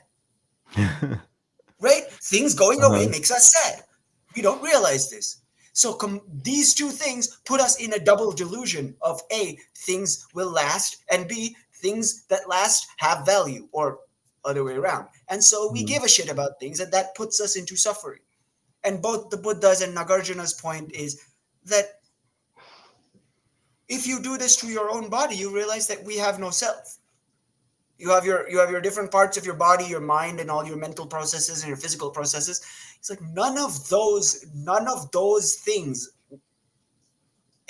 not any one of those things is you, because all of those have changed throughout. In fact, if all of those things have changed and none of those things is you, then you are the process of changing, right? It's very Heraclitean in that sense.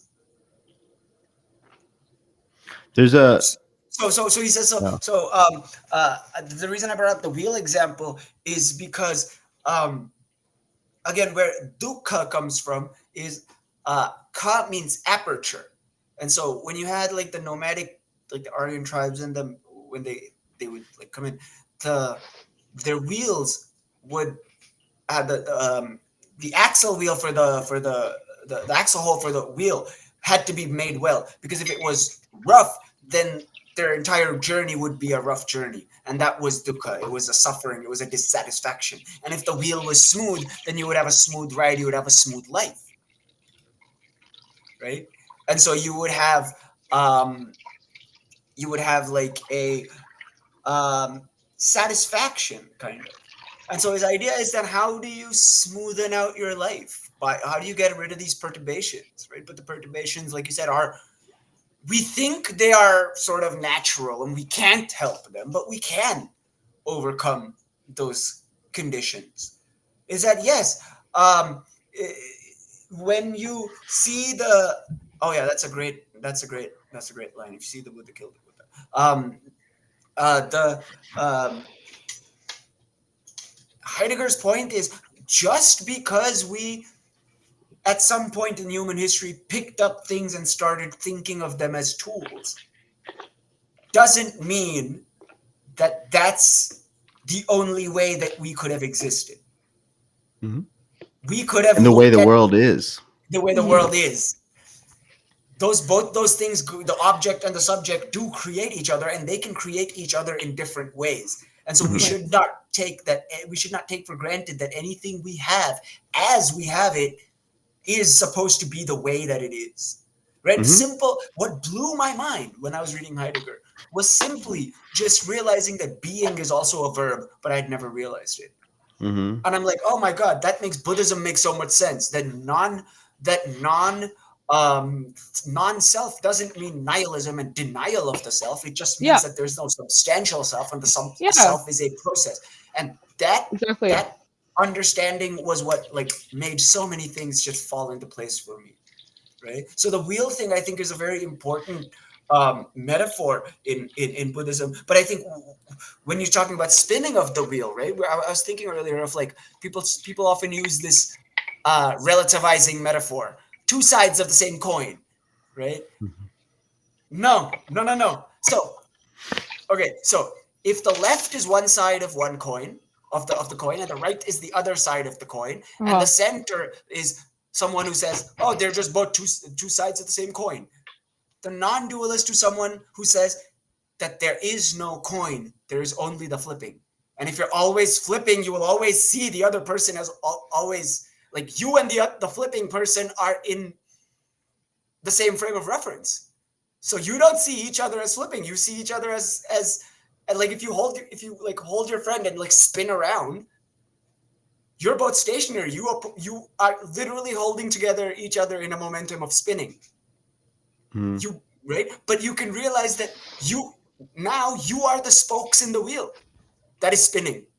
So you could have been any two opposing spokes on the wheel. Right now you are left and right, but objective and subjective are two other spokes.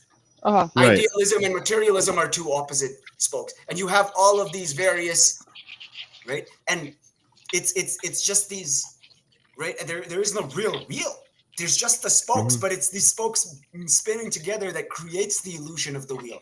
But what truly matters is that there is space for these infinite different spokes to even get created and hold together.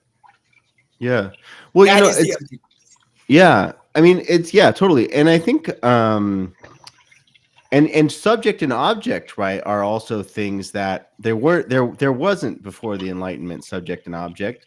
And in fact, actually Heidegger's worry is that there isn't any more subject and object. There's only subject, right? Actually, subjective idealism is the kind of thing Heidegger's worried about, where the world is nothing but our will, right? He's actually worried about, he's deeply influenced by Schopenhauer and Nietzsche, but he's also critical of them, that everything turns into just, the world is nothing more than what we make it to use, right? Everything turns into just a thing to be used. Turns into a tool. Right? Exactly. And in its being a tool, it turns into just an extension of subjectivity. And we've done that to humanity. Right. Like we've said that, well, that's you are born to be a right? doctor. You're born to be an engineer. You're born to be a woman. You're born to be a and man. Also, and we put ourselves in these categories right from birth, and we think we're stuck in them for life. And we have these moments throughout our life when we feel that, wait, maybe I do have a chance to like escape or get out, or maybe I do have, I'm not limited. I can't do something else. Right. And not even just like what job, but like, one of Heidegger's biggest criticisms of the Nazi Party and why he broke with it was their embrace of eugenics. That's the last thing, when we ourselves become a tool, when it's like a human is not an unconditioned being that wants to do something, but it's a body to be optimized, right? Even us are just turning into things to be optimized. That's his worry, and that's the ultimate endpoint. We lose all place in history. We're merely just things that exist presently to be more optimized by eugenics and shit like that. But it's like, so for example, like the really important example that he gives about the development of subject and object is that before that, systems of measurement were human-centered, right? This is a joke I had with a friend, but Heidegger, for all he hates America and Americanism, he would prefer American metric system to the imperial system to the metric system, because it's like feet, and it's things that are less precise but tied to like human experience of the world, right? Or there's like an example of a great book about how Homer's poems were like things that sailors could memorize to remember, that map their place on the water, right? Like and things like that. It's a particular way you experience the world when you measure it that way, versus once you say, oh, it's like 10 feet away, oh, they're 15 feet away. Once you get that, that's the Cartesian grid, when things are represented, right? They're turned into an abstraction, right? And in that sense, this abstraction creates subject and object, because it takes subject out of the world and lords subject over and above the objective world. And that's the sense in which they're created, right? When this particular relationship we have to the world changes into this representational one, abstracting one. Which is also bad? According to him. Yeah, definitely. It's definitely bad. So that's really interesting, because I'm still like kind of doing my baby steps through Heidegger, and I really appreciate his works, honestly, from what I've been able to get into. But I'm not an expert or anything, so I'm really happy you're bringing this up. This is like that representational thing, the abstraction was actually something I've been like wrestling with in terms of politics. Especially like democratic politics in the West, where they say that one vote means that you are represented, and then you vote somebody to represent you in parliament or something. It's just like that's also like a level of abstraction too. So I wonder how you'd be able to like actually reconceptualize the entire political system that would be like not based on that kind of like representational abstraction that actually takes away from human experience. Yeah, I mean that's a really interesting point. I mean, I think we need to figure it out, I guess, together. But I mean, I think it's like, exactly. We were talking about earlier, like two-party democratic voting system. One thing, it's an institution that's meant to last, like rather than something that falls and passes away finitely. Right. So that's one issue, right? And that's what representation wants to do. Representation wants Thomas Kuhn's like the scientific revolution. Yes, you brought up Kuhn. Thank you. Yeah. It's like the same kind of idea that like science is supposed to like fall apart and like be actually reimagined, recreated, instead of just being this institution that lasts throughout time. Nikki, let me validate that reading of yours, because I thought the same thing, and I work with Lee Braver here, who's a great Heideggerian scholar, and he actually told me, he's like, no, you're right.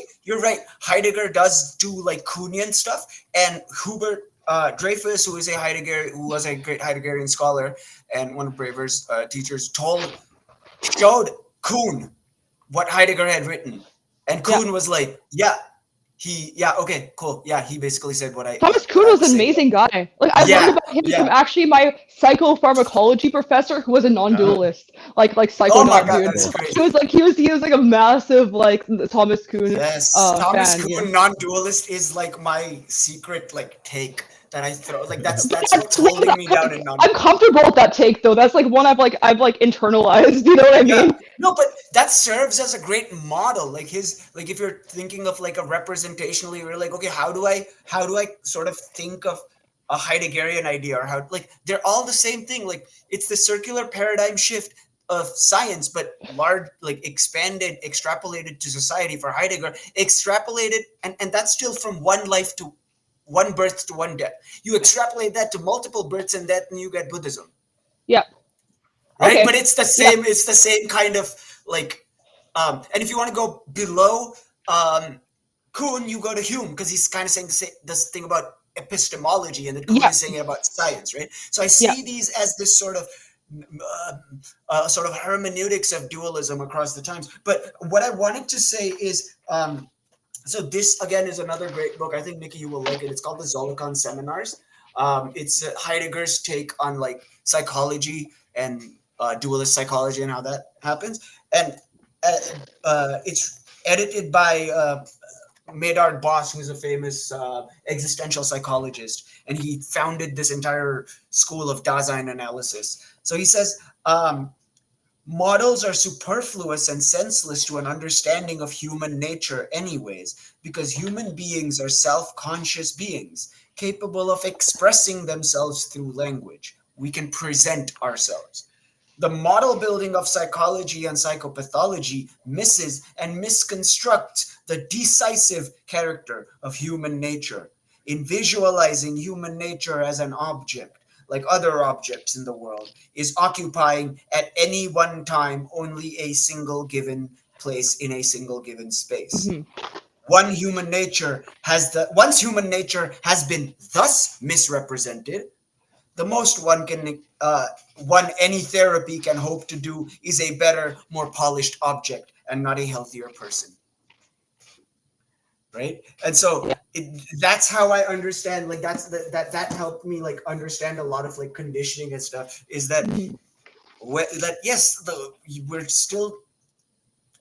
psychology still treats us in this scientific sort of objective sense, even if it is treating it subjective. That subjectivity itself becomes an object. I mean, I guess this is like a little Hegelian thing, but and that's the problem, because like people have this bastardization of science where they think that science needs to be objective and separate from like the observer, and a lot of science bros, rational science bros, they think the best science is done when you're the most objective, when your subject is taking the most out of science, actually. And that's what really bothers me, because like the thing is, subjectivity is a part of science. And and they kind of say the same thing, say, oh, like science can't be like intuitive. Well, like science, the whole process of the scientific method also is based on intuition, because it is very intuitive. It's like at the very beginning part of it too is like oh yeah, you have like a hunch like about something to study. Like that's intuitive. You either get it or you don't. Yeah. Like you can't like, you can train people to like do math and be good at like the academic part of science. That's what I was trained to do, but I do not have that thing that it takes to be a scientist, where like I am damn sure that this is what is right. That intuition, that confidence is what it takes to be a scientist, and there's no like logic that can be resolved, right? So I brought this up in my existentialism class, where I just showed them the paradox of the ravens. I'm like, this is what happens when people say that, oh yeah, science is logical. Okay, yeah, here you go. This is what happens when you say science is logical. This is the consequence of that. I'm like, but then the opposite point is that, oh, then does this mean science is illogical? It says no. There is a spontaneous creation of both logic and illogic. As soon as you decide this is reasonable, everything else becomes unreasonable. Yep. Which is what I was saying earlier, that every gathering, every categorization is simultaneously an uncategorization of the last. Oh, Ivan is here. Welcome, Ivan. This is like, I was wondering if you'd show up. This is fun. Ivan is our is a analytic philosopher. Oh, that I awesome! I'd met. love to hear something. Yeah, If he can contribute in chat, I'd love to hear if he has any things to say, or if he agrees with but us. He's a here's the thing, Heidegger right? hater. But He's a Heidegger. friend that shows up in my stream a lot. A Twitch friend I've made. Yeah, he's an analytic philosophy streamer. He's really interesting. Everyone should follow him, and he's a Heidegger hater. So it's fun to Oh, have him I'd here. love to know why. no, so I have a friend who's a Derrida scholar, and he's like finishing his dissertation on Derrida and presencing and that kind of stuff. And he likes to call Quine analytic Derrida. Really? And I'm like, I kind of get with that. I like that. Like Quine, I respect. Quine, I respect his all like his idea of analyticity and the two dogmas of empiricism. Now Well, that I also kind of his read it back, sense. is Yeah. still a little bit phenomenological, a little bit non-dualist from that Interesting. analytic side. So I do like that idea of like Derrida is like because if you're saying that Heidegger is continental Wittgenstein, then Derrida is analytic or Mhm. Quine is analytic That's a Derrida. fun Interesting comparison. perspective. Yeah. I never thought Uh, about I that. mean, I used to hate Quine because he just like pissed me off, you know. So I have a lot of hang-ups about him.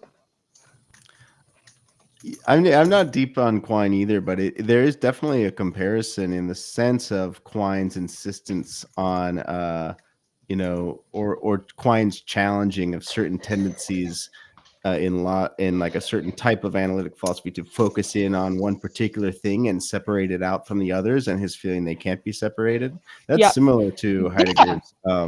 phenomenological Right. concerns. Yeah. Absolutely. That's what he says. This analyticity when he's like, oh, you're saying, okay, this is like, okay, synthetic statements, you are not self-confirmed. Analytic statements are self-confirmed. Where is the self-confirmation of analyticity itself? And that's what he leads. He takes these two dogmas. He's like, you got two dogmas, and they both he takes them both to their which is like so this is this last year I taught an intro class and I worked with a intro student. One thing I like to do in my classes is I've started having like um um one-on-one sessions where we work on like workshop papers so that they find when the final paper they submit is just not some bullshit, but like they're actually interested in it and I know what they're kind of teaching. And one of the students came up to me like, hey, the way you explained Hume, why is he called an empiricist? And I'm like, well, that's because the European, like Western philosophy, doesn't have the language to if you're not this, you're that. You get thrown in a bucket.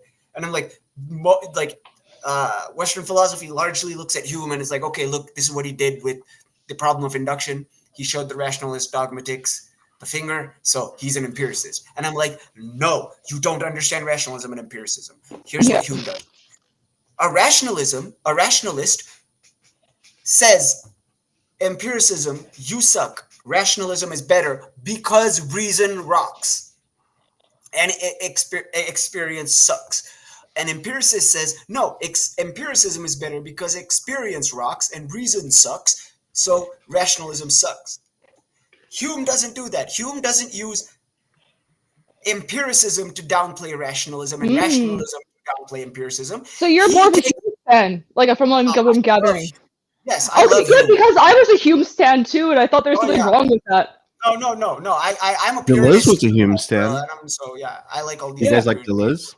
things. So I see Hume as Deleuze like is so fine. he's saying Deleuze is good. Deleuze is good. rationalism. I don't like Deleuzians.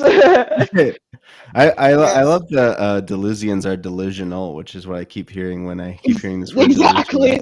Look, I can do it. Affirm. Yes, right. Yes, finally I agree with Ivan on Hume. Hume is someone like everyone can like agree on because he's so like fuck everyone. No, but my point is like what Hume does with rationalism. He's like, look, rational Leibniz. What are you guys doing? What are you guys doing? You either get cyclical logic or you get a digress. So he takes rationalism to its logical conclusion to irrationalism, And then he takes empiricism and he does the causality thing. He's where, well, experience can do everything, but it can't give you causality. And he gets stuck on the correlation thing. And so he takes empiricism to its logical conclusion and uses empiricism to downplay empiricism. Therefore, if anything, Hume is a non-empiricist and a non-rationalist, not an empiricist. I don't know how you rationalist. categorized him as an empiricist because then he makes it a non-dualist. He never actually said empiricism is like the perfect thing ever. Yeah. Hume is an empiricist is a take from Western philosophy that is just a coping with categories because you can't fit. If you can't fit one, it's like, oh my god, where do I fit in? It's like, okay, fine, throw him in What is he if he's not an empiricist? Right? Yeah, and it's like, no, that's like I don't know, West. You guys need to fix your need to categorize, right? And I'm like that but if you see he's non-rationalist and non-dualist, non-rationalist and non-empiricist, then he's literally not non-dualist. Because you can work it out as a math equation. Yep. It's interesting because one of Heidegger's things about is that ancient philosophy, right? When I was talking earlier about past and future, the endowment for ancient philosophy, the gift from the past, was the ability to be estranged by being, or to be shocked by being, or to be confused by being, and to be unable to categorize it, or to see how it evades categories. Ironically, of course, they could only come into that by undertaking the task to categorize, right? Yeah. We today are in the reverse position, right? We have received from history immense ordering, so many categories, so much structure, that our future that we need to undertake is to once again be confused and to see how things evade categories. And ironically, only by doing that could we get categories that actually work rather than shitty categories. So it's interesting.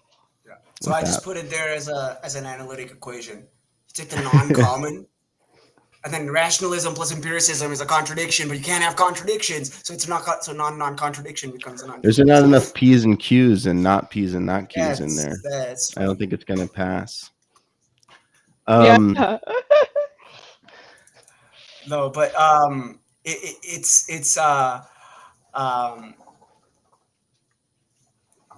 definitely like I think we're all talking about this idea that this thought has reared its head in multiple ways throughout the history of philosophy, be it East or West, and it has always sort of been misunderstood. I mean, it happened with the Buddha, it happened with Nagarjuna, it happened with Hume, it happened with Heidegger. Is that the conventional world is? It's not unable to categorize. That shitty categories would be a good shitty. Oh my god, yeah, it's categories. Yeah, that would shitty categories would be a great name. We should have a philosophy game show on Twitch. You know that Twitch. I don't know if anyone actually watches Twitch. I was actually thinking about that too. Yes, that would be amazing. That would be amazing. No. They're philosophy streamers. Like I actually didn't know. Like I don't know. Like I guess we didn't come across each other. Yeah, I was just gonna say that. Yeah. Like when I saw Zach's tweet. So if those of you who don't know, Zach just tweeted. He's like, "Are there any other philosophy streamers?" And I'm like, I tagged Nikki, and I'm like, You guys seem like you should know each other already. How is this? Right? Like you know what I mean? Like I just don't understand. We just didn't come across each other, but.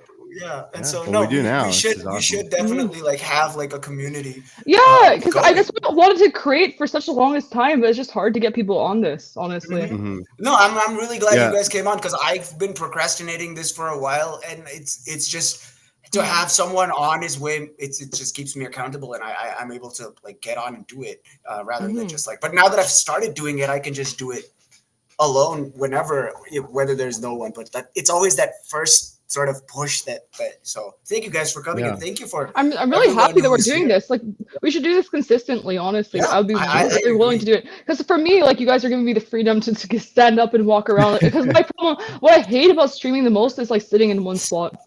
That's true. Because I'm like cleaning the kitchen right now, and I'm still like fully engaged in the conversation, in the same way as if I was just sitting down, actually. So no, that's what I said. It's a chill stream, and I plan what I plan to do is every time I want to have like one sort of central philosopher around whom we can talk. So like next time maybe we can do like Fire Robin or Piro or Kuhn or Hume, like any of the Please, sort of like I will crypto prepare. non-dualists we talk. If you're totally down, like I can totally prepare. Like I can read a Yeah. bit, and I can come with Yeah. like some talking points, and we can just go Yeah. off from there too. Like Yeah, I'm yeah. like totally happy to do that. Yeah, like that. This Yeah. was like I said. This is supposed to just be super chill, Saturday afternoon, Saturday evening kind of thing. So Yeah, I'm having a great yeah. time. Or Ivan says a rogues gallery. Absolutely, Yeah. the rogues Mhm. gallery, the anti-philosophers. No, but It's so us. Well, I think it's I- good because I was just, if I can say quickly, Yeah.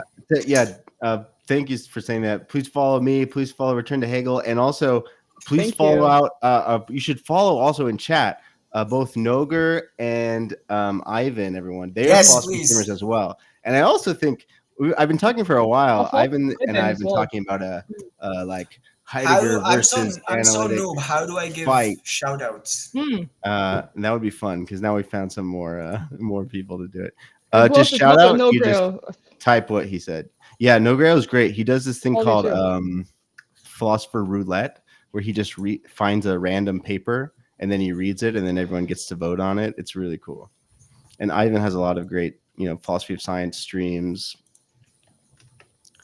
Is there a limit to like how many shout outs you can give? It gives you like No. a 2-minute timeout until you can do it again, I think. But there's no limit. Yeah. Okay. It is not going and going. Yes. Yes.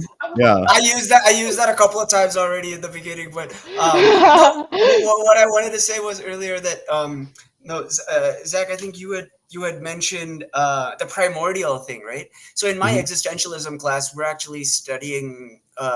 It's from the base, like a Heideggerian standpoint, because Mhm.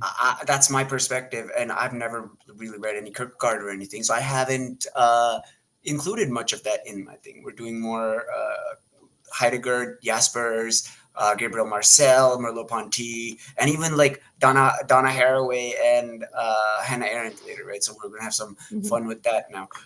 But one of the things you said about primordial is what I remembered is Merleau-Ponty also used that word a lot, and I made a point of it to mention in my class that we are conditioned to thinking of primordial as before, as back, like primordial, and even in the Highland thing about chaos I read, he's like, we think of chaos as this like primal soup. In astronomy and stuff, cosmology, they use the primordial black holes that exist, primordial conditions. And I'm like, no, look again at the word. And my students are probably really annoyed at this point because I do that. I do the breaking down etymologically into like every single word, right? So I'm like, it's right Me there. too. Prime order, first order. Like now that you Primordial. see it, you see it. Now you're like, how dare I think of that as just as a temporal thing? Yeah, yeah. well, that's what Heidegger has in mind with this Yeah. kind of thing with language versus signs. Is if language is this initial way of how the world becomes meaningful by my relating to it, and then you find a sign to express it. Right? There's a certain way in which, like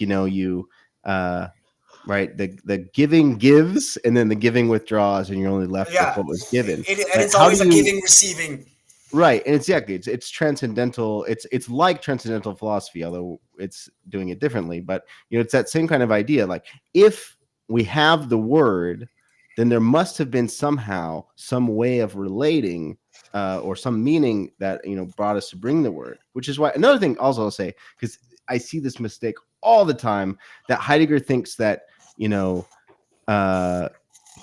that it's a problem for Heidegger's philosophy that different languages have different etymologies. It's not. That's not what he's saying. Because you're thinking that when he unpacks a German word, he's giving you a propositional statement. He's not. He's trying to do the work, like reading a poem or something, of seeing how that language is working. And he thinks, look at it in different languages. And the fact that they're different is even more productive, because we'll get more views of that initial meaning that we're trying to work our way back to. That's why learning different languages is so important, actually, for philosophy, or being able to read it in its original language. So and that's something I don't do enough, but I totally understand the importance. Mhm. So the ticker at the bottom, all philosophical positions are empty. That's a famous like Nagarjuna quote, right? It's exactly what you were saying about Heidegger. Is that he is not stating this as a philosophical point, because he's saying philosophical positions, insofar as he's talking about metaphysical positions, are always about are a what question about Mhm. something. And he's like, Mhm. this all philosophical positions, because the philosophical positions are empty themselves, cannot refer to a philosophical position because it's not a referring sentence, and there's no thing to refer to, so it cannot Yeah, itself be a, referring to. right? Yeah. And he's like, but even if you consider it a philosophical position and you say it is empty, I am okay with it. I'm not the person who is not okay with it, right? So he's like, it is both and it isn't, right? And Yeah. The clear way that, to put that it, is very important.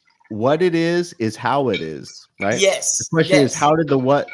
If you want to know what something is, you can't do like Plato wanted to do, is sit around yeah, and think about what are the concepts that are eternal and unchanging. You have to ask, how did it come forward? And once you ask how, you already know the what, because right. the Yeah. what is just how it Right. was There disclosed. are, so the way that you could put it is, there is one how, and from that one how there are multiple whats Yeah. that can be made, and whatnots, if we were to also make the pun. But that's what we say, Right, right? That's where it's language. that's how we use whatnot. That's when we're like, oh yeah, you're like, I'm like, oh yeah, do you want fries? And I'm like, yeah, I don't really care about all that shit and whatnot. And what is whatnot? It's the not that is important there, right? Even in like everyday language.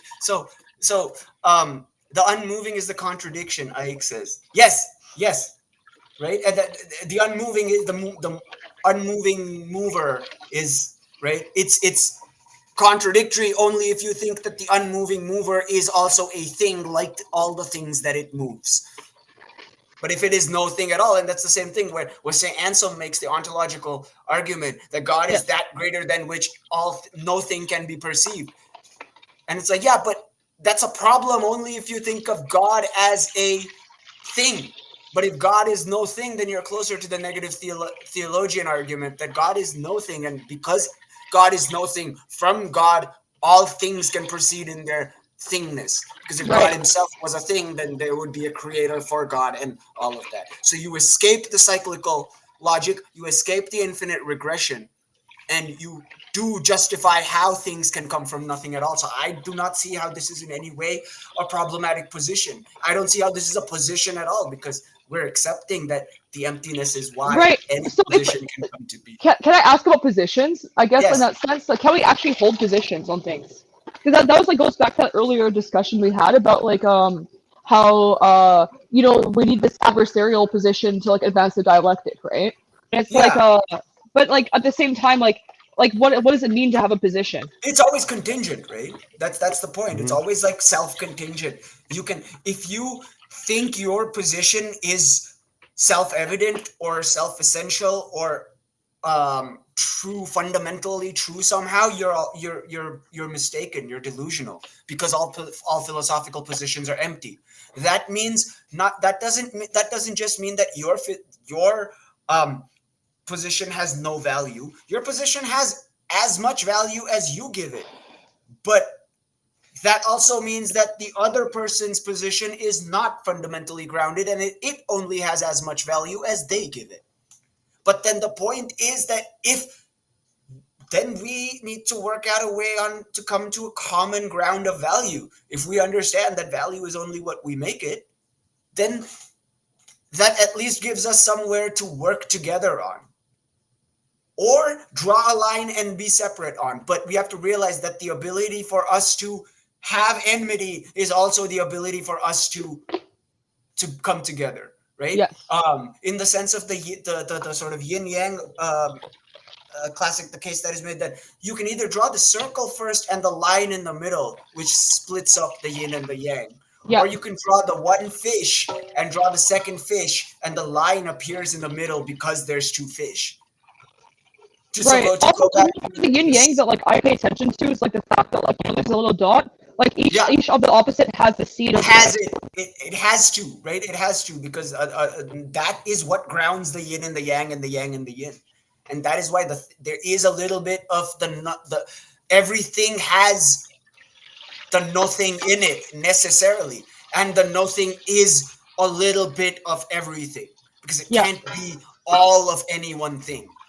Yeah. Because so like when people say, oh, universal language or universal grammar in that sort of Chomskyan sense, I don't really like it, because I think if there was a universal language, it would not be like any sort of language that we have now, because it would have to be like every single language a little bit.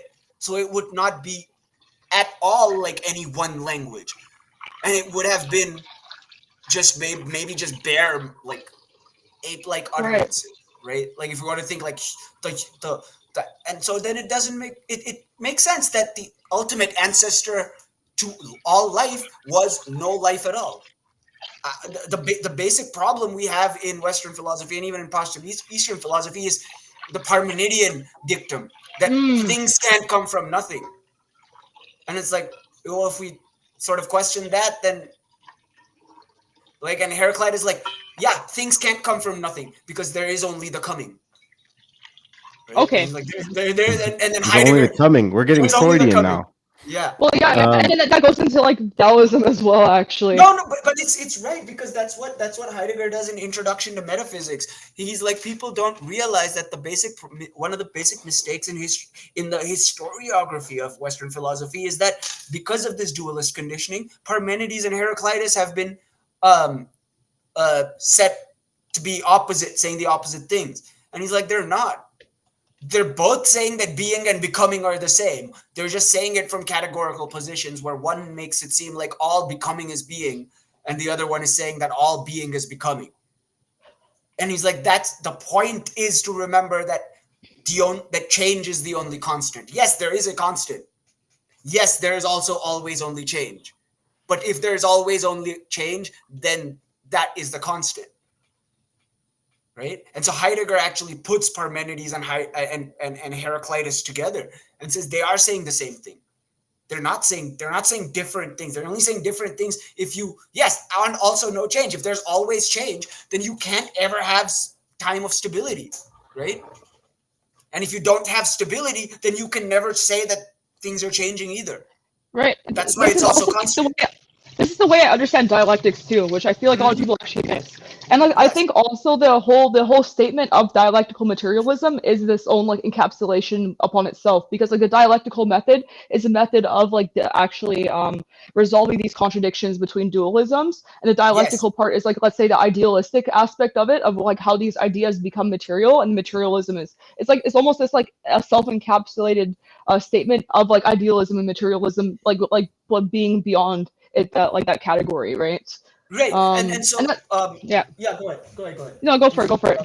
I was just going to pull out that book, because in this book he says that, look, if you look at the change between the difference between method and methodology, and I brought this up on Zach's stream last week too, it's one of my favorite like little pieces by Heidegger. He says method is a compound of Greek meta plus hodos, and hodos means road, meta is beyond. So a method is a road beyond. A methodology is a road beyond using reason, or a road beyond something using logos, using ratio, using reason. Mm-hmm. But if what we're looking for, being or whatever it is beyond the dialectic or emptiness or whatever, is no thing, then we cannot use a methodology for it, because logos is the no thing. That would be like trying to use the logos to study the logos. So he says we need a method, not a methodology.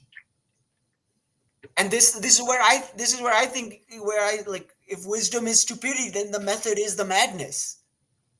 Mm. Well, Right? that would be. I mean, yeah, because I mean, where I'm going is that that it leads to poetry. Yes, And like actually, I wrote a whole paper on maniac this. poetry, right? Poetry has been tied always to madness in Yes, history, right? yes. That And I'm saying it you know, like from a that's why Platonic Plato sense. casts out the poets.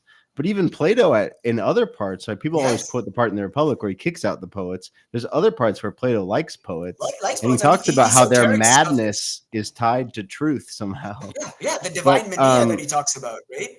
And I like think that was my point, is that Sophia, divine mania, the kind of stunningness that we're talking about, it is to be the kind of like that's when you realize, right? When you try everything, when you try to do everything all the different ways, and something, you know, clicks, and you realize, oh, I've been so stupid.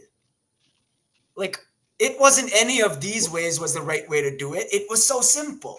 That's often what wisdom is. It's a kind of preempting that futility, though, right? It Yeah. seems like What? stupidity is the stunnedness that comes afterwards. But the point is, if you're always stunned and you're always unsure, in a sense, about which method is the logical method to take, then you will be using the method which is no method at all, right? And that's what they want to get to, is like, that's it. There's no what that can explain that. So you can ask a chef, like, give me the recipe for your most famous dish, and they can write down the like every little bit of information that they can, right? The measurements, the recipe, the ingredients, the instructions, and all of that.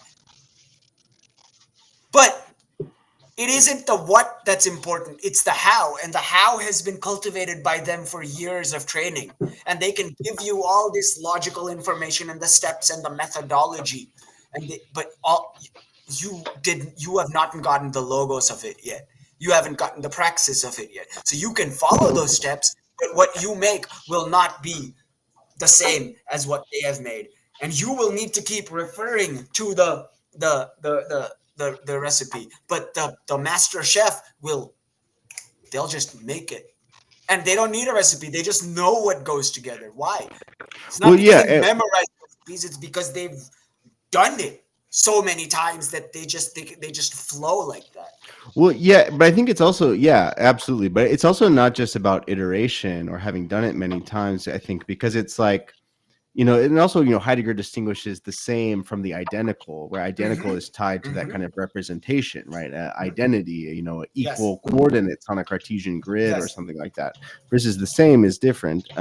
It doesn't require that kind of representational identity, but it has a expression of the same. Which, for example, you make the same pasta every time. That's the same, but none of them are identical.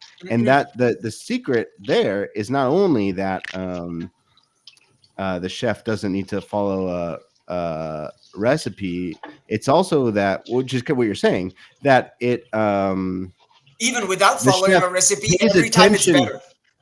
Well, yeah, or it's like he follows sometimes, or like, whoever the chef is, they Yeah. follow, they pay attention. They know, for instance, when the water is getting too starchy or less starchy, and different individual pastas that's gonna happen at different times, right? Their method is produced contingently in response to the particular activity they're engaged in, rather than exposed in a top-down way, or sorry, Exactly. imposed from Yes. Yes. outside, Impose. which is Yeah. what you Yeah. get when you have a representational Right. Yeah, because the category understanding. imposes its limits on you, and it's like, oh, this is the way you do it. And like, if Mhm. you're learning to cook from someone, like you're learning to cook from your mother or your grandmother or your aunt, uncle, whoever, you're like, no, I want to do it like them. I want to do it like them. But then the more you do it, you realize that you can't really do it like them. You are learning from them, but you are picking up your own way of doing things, right? And you're right. It's not a mindless repetition of the same act, but it's a very mindful repetition where every repetition has to be better. It has to work on what didn't work last time, Right. Well, right? in response to the contingent In fact, response, yes, this is why yes, Heidegger, for instance, it's talked about always something earlier, is responsive. not a Yes. subjective idealist, right? This is the Hmm. whole point. Yeah. That this you have to work in response to the being, right? You have to be guided by the being. Your method of no method, it means something specific, which is, again, this is Hmm. how Heidegger's point of, like, you complete logic, or you complete metaphysics rather, and then you can in a certain way begin again in that poetic way, but not, just like we're going back, we're beginning in a new way, after the completion of metaphysics. Is that, yeah, Hmm. we can overcome representation, which means not going back to some, antiquated pre-representational time, but have rigor again poetically.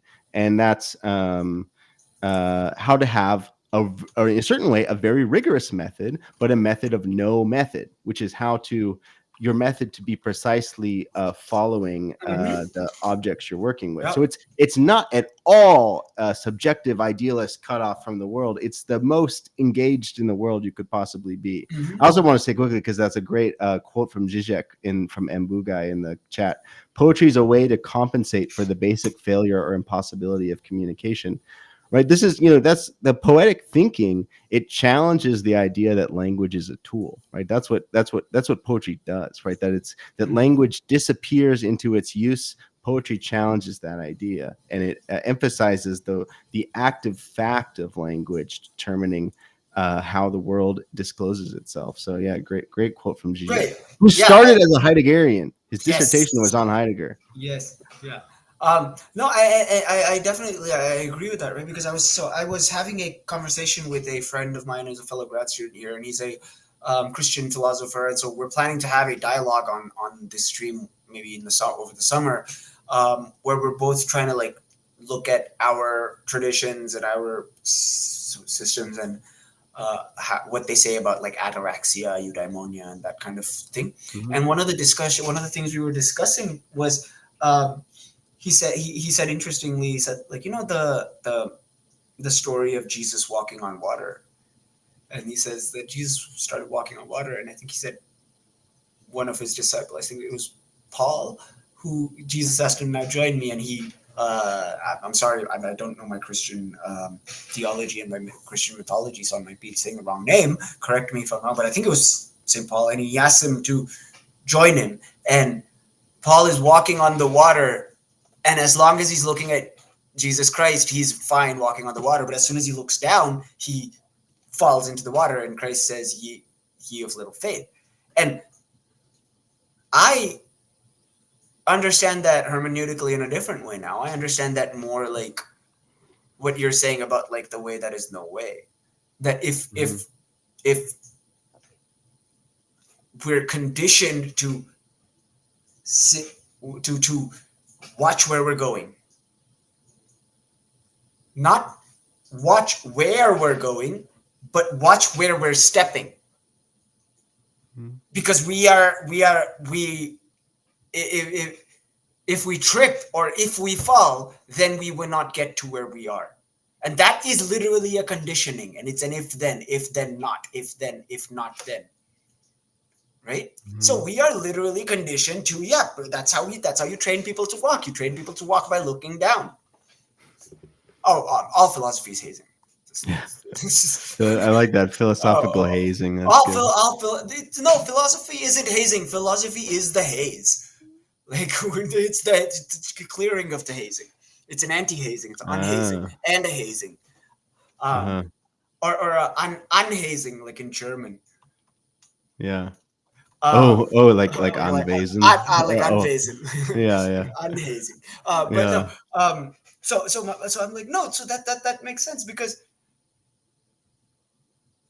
it's the dualist version that the dualist thinking that takes this idea of faith and puts it opposed to ratio and logic, right? You have mysticism and faith, and it's this fideistic kind of thinking that these things are separate and cannot be connected, and there's like a chasm between them. Yeah. But the chasm is no thing at all. Right? So his point is that is why it is a method of no method, because it is standing in the middle of method and no method, in the middle of logic and faith, in the middle of method and madness, and taking both and realizing and existing comfortably in that sort of certain uncertainty. And this goes back to Pyrrho. This is why I say Heidegger is basically a Pyrrhonist. And Pyrrho gets it from Buddhism and non-dualism and Nagarjuna and stuff. Maybe not Nagarjuna, but pre-Nagarjuna. That he says that you have to be adoxastic. To be adoxastic, you have to be acrodontus, unrooted. And if you want to be unrooted, you have to be acclinus, uninclined. But then you have to be unwavering in your uninclination, right? Usually we pick a side and we're unwavering in that. We're like, yeah, I pick this side and I'm strongly on it. He's like, no, you have to constantly strongly be not here, not there. You have to constantly be not here, not there. So constant that it's kind of like anti-virtue, almost, that if you keep, like, if virtue is just do what the virtuous person does, or just fake it till you make it. This is make it till you fake it. Like, keep reminding yourself that not this, not that, not this, not that, until you're conditioned to be unconditioned. Yeah, Right? So yeah, unconditioned. that's how Yeah, it is. It's not just, if you think of it as a dualist statement, it's like, oh, that just seems like an opposition. It's not an opposition. It's an assimilation. And look at the word assimilation. It's got the privative a in it. It's got assimi, which is the combination, and it's got the elation from nihilation. yeah. I would say that what you said in the chat, Ivan, is correct. As that the dualism or monism, both ways of categorizing the world, emerge from the nothing, right? And the nothing is Yes. the state in which things actually are, which is as no things, as not yet categorized. But they are categorized, right? This is what Heidegger's trying to do, right? Because he's trying to. It's post Kant. And Kant is like they're categorized by us, by the act of the subjectivity organizing things. That's what Heidegger's trying to avoid. That organization comes not from an imposition by us, but from a kind of mutual relation between us and the way things appear and come into relation. And so we're both constituted by that relation, but relating of these things of us and the world, or us and being. Which is, I mean, it's tricky to talk about because it doesn't have an easy language. But Can I give it's you an example of that? So in the history of science, and this is something that I Ivan might like find sort of easier to conceptualize, is in the history of science, we think, okay, in the 20th century was when people were like, oh shit, particles are waves and waves are particles and space and time are different, are the same, and this whole anti-Newtonian thing happened. No, in the 18th century, there was a time when it was either atomism or energeticism. That was the battle between the sciences. Like, people were talking about whether the world is made out of atoms or if it's energy all the way down. And this was because of Newton's arguments of like the corpuscular theory of light, and Huygens being like the wave theory of light, and all of that. And ultimately, because of the way, because our goal for science was practical, was about use and about purpose, we the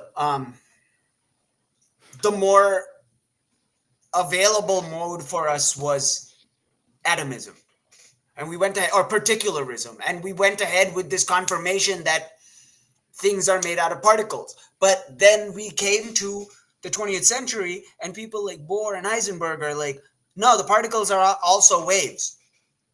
So what this tells me is we could have perhaps had an alternate history of science where we took energeticism instead of particularism as our go-to paradigm.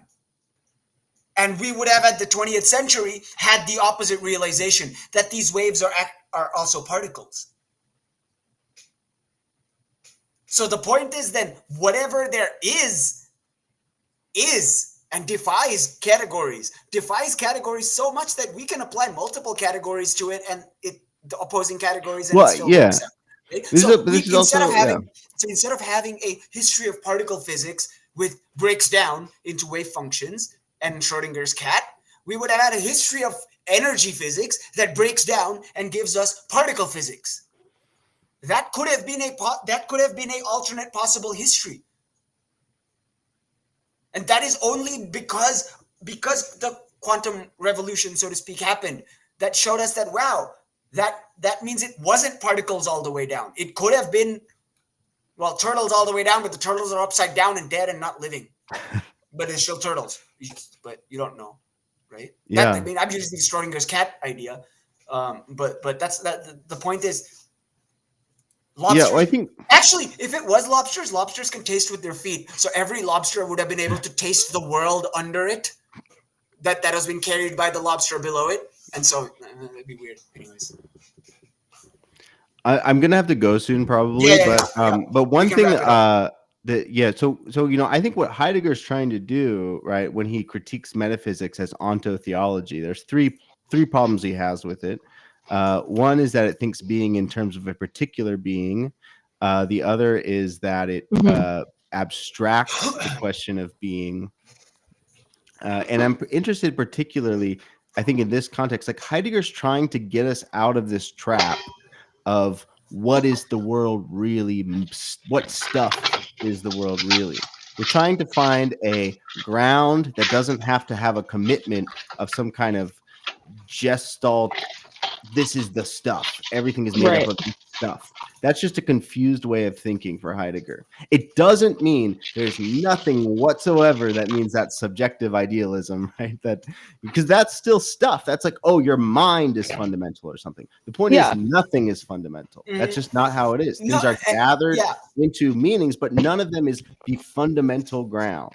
There are different ways that the nothing can be disclosed into something, but we're avoiding all these mistakes. And earlier, Ivan mentioned relabeling God.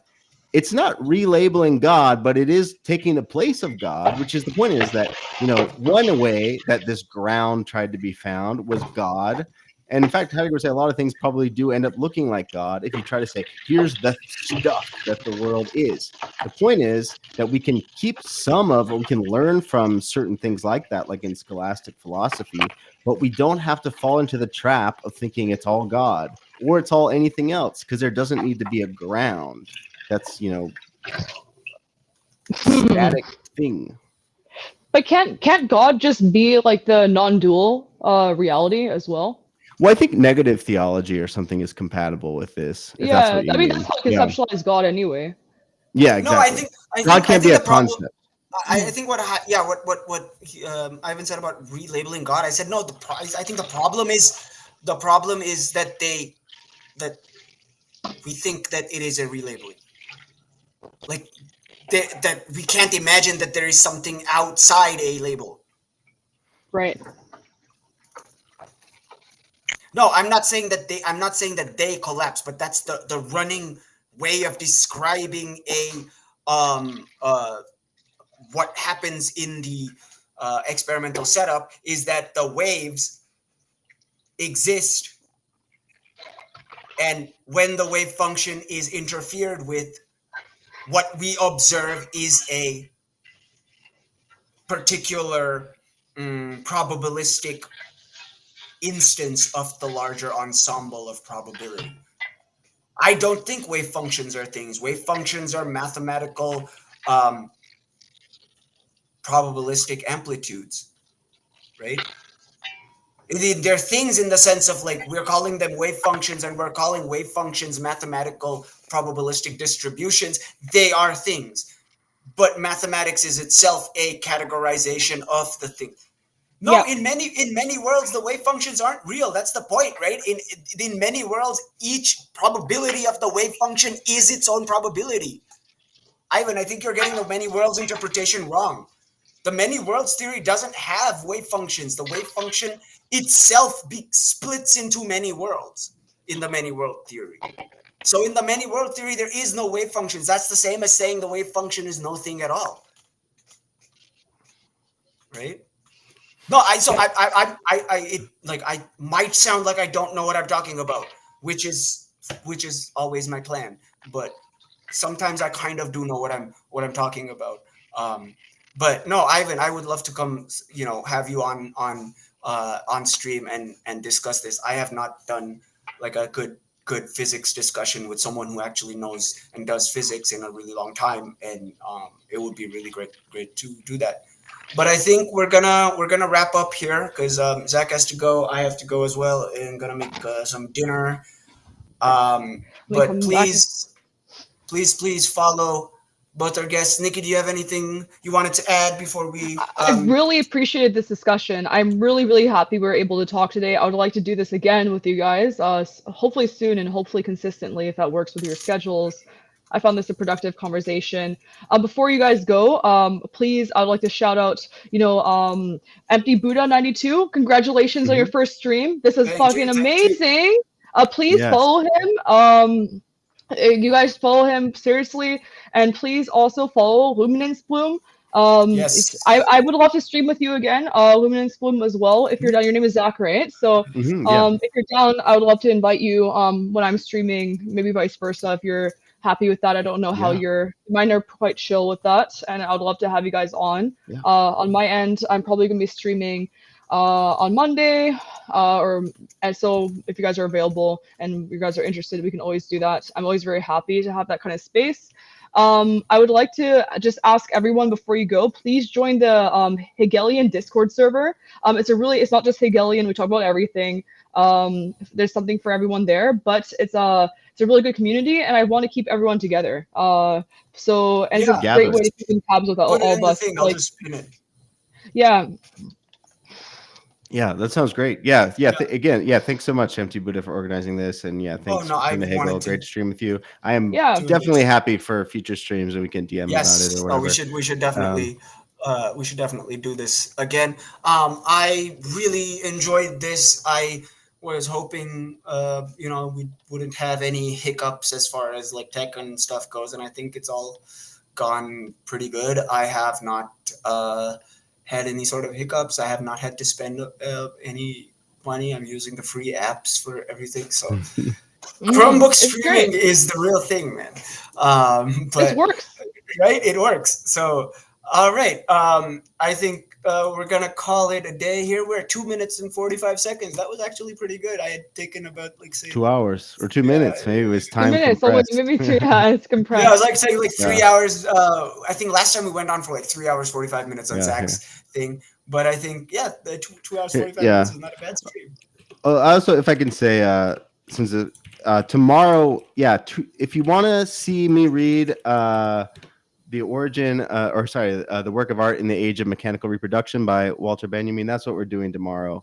That's cool. Come by tomorrow on my stream if you're interested in that. And thanks everyone for this. It was really fun. I'll be debating Daniel Tutt on Thursday, by the way, on Heidegger. So please, I will definitely be there. Well, and actually, if you guys are down to potentially call in later on, if I'm really struggling with explaining my end, I actually be down to have you guys in my arsenal. Yes. No, I'm literally debating fucking Daniel Tutt on Thursday. So I want everyone who's interested. I'm going to break down all his conceptions, calling Heidegger an irrationalist. I'm like, bro, you suck. You don't understand dialectical materialism in that sense. Yes. So I just really want to dig into that. So I really hope that you guys show up.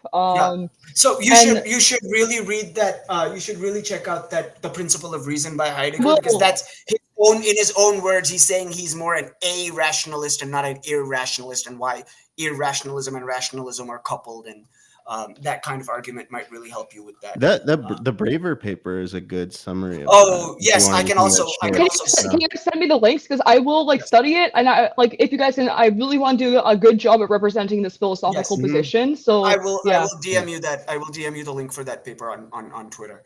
I got that. Yep. Yes. Yeah. All right. Looking forward to it. That'll be cool.